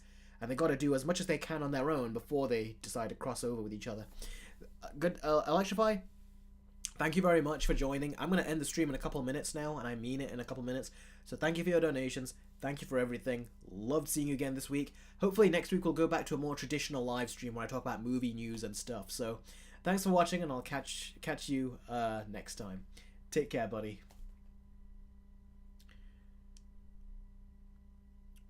Charles says, what is your favourite Planet of the Apes movie? Dawn of the Planet of the Apes is my favourite movie. That's my second favourite movie of all time. Gregory says, Eric, please end the stream. I have homework. I thought you could leave the stream any time. Is it? Do you want to feel like you're actually in the whole stream? Is that what it is? Because I've been there before. I know what that feeling is like. Okay. Let me see. What time is it right now? Wow, 5 minutes to midnight here. 2 more minutes, then I'll go. I promise. I'm keeping track.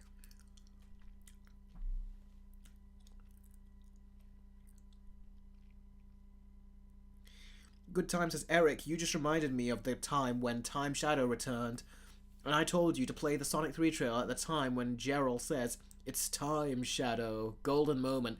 That was a golden moment. That was hilarious. That was so good, that was. That was really... That was like, you picked your timing perfectly, and that's not easy to coordinate in a live stream. Especially when the chat is sent out, you know, at a different time.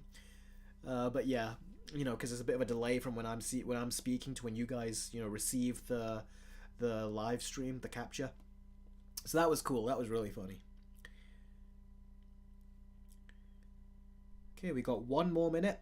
The G Game says, I'm gonna head out. Bye, and you better bring the dehydration gun for Megamind too.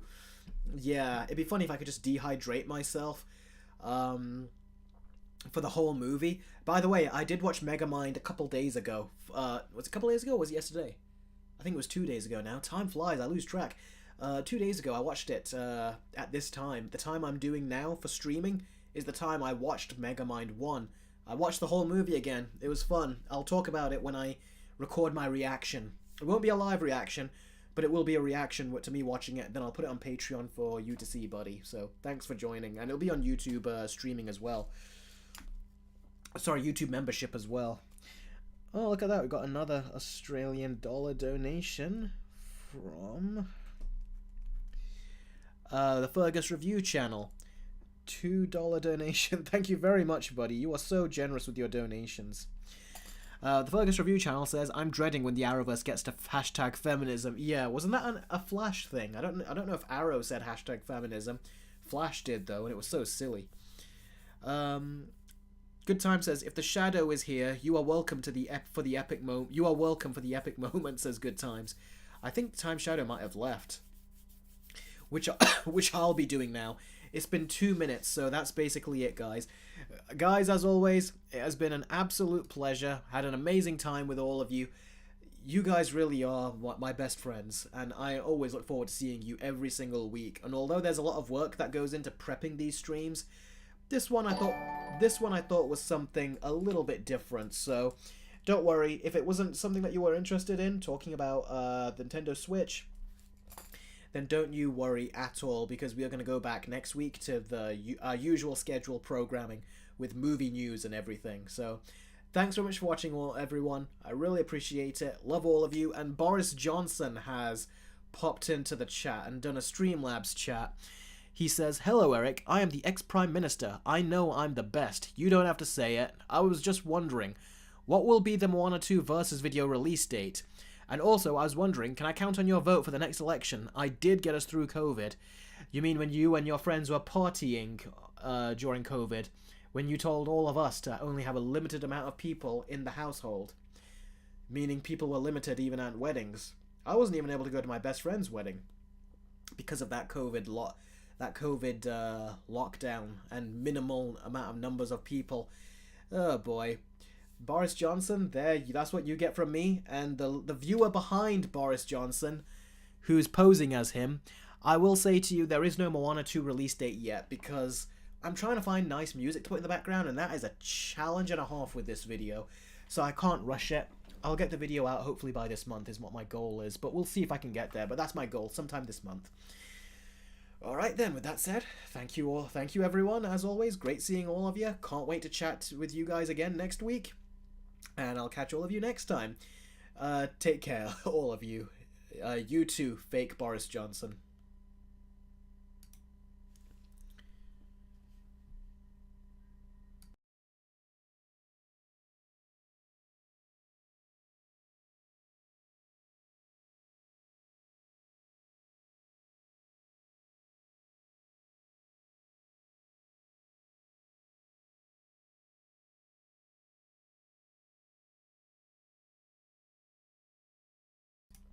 Thank you, Time Shadow. I really appreciate it, buddy. Alright, goodbye, all of you.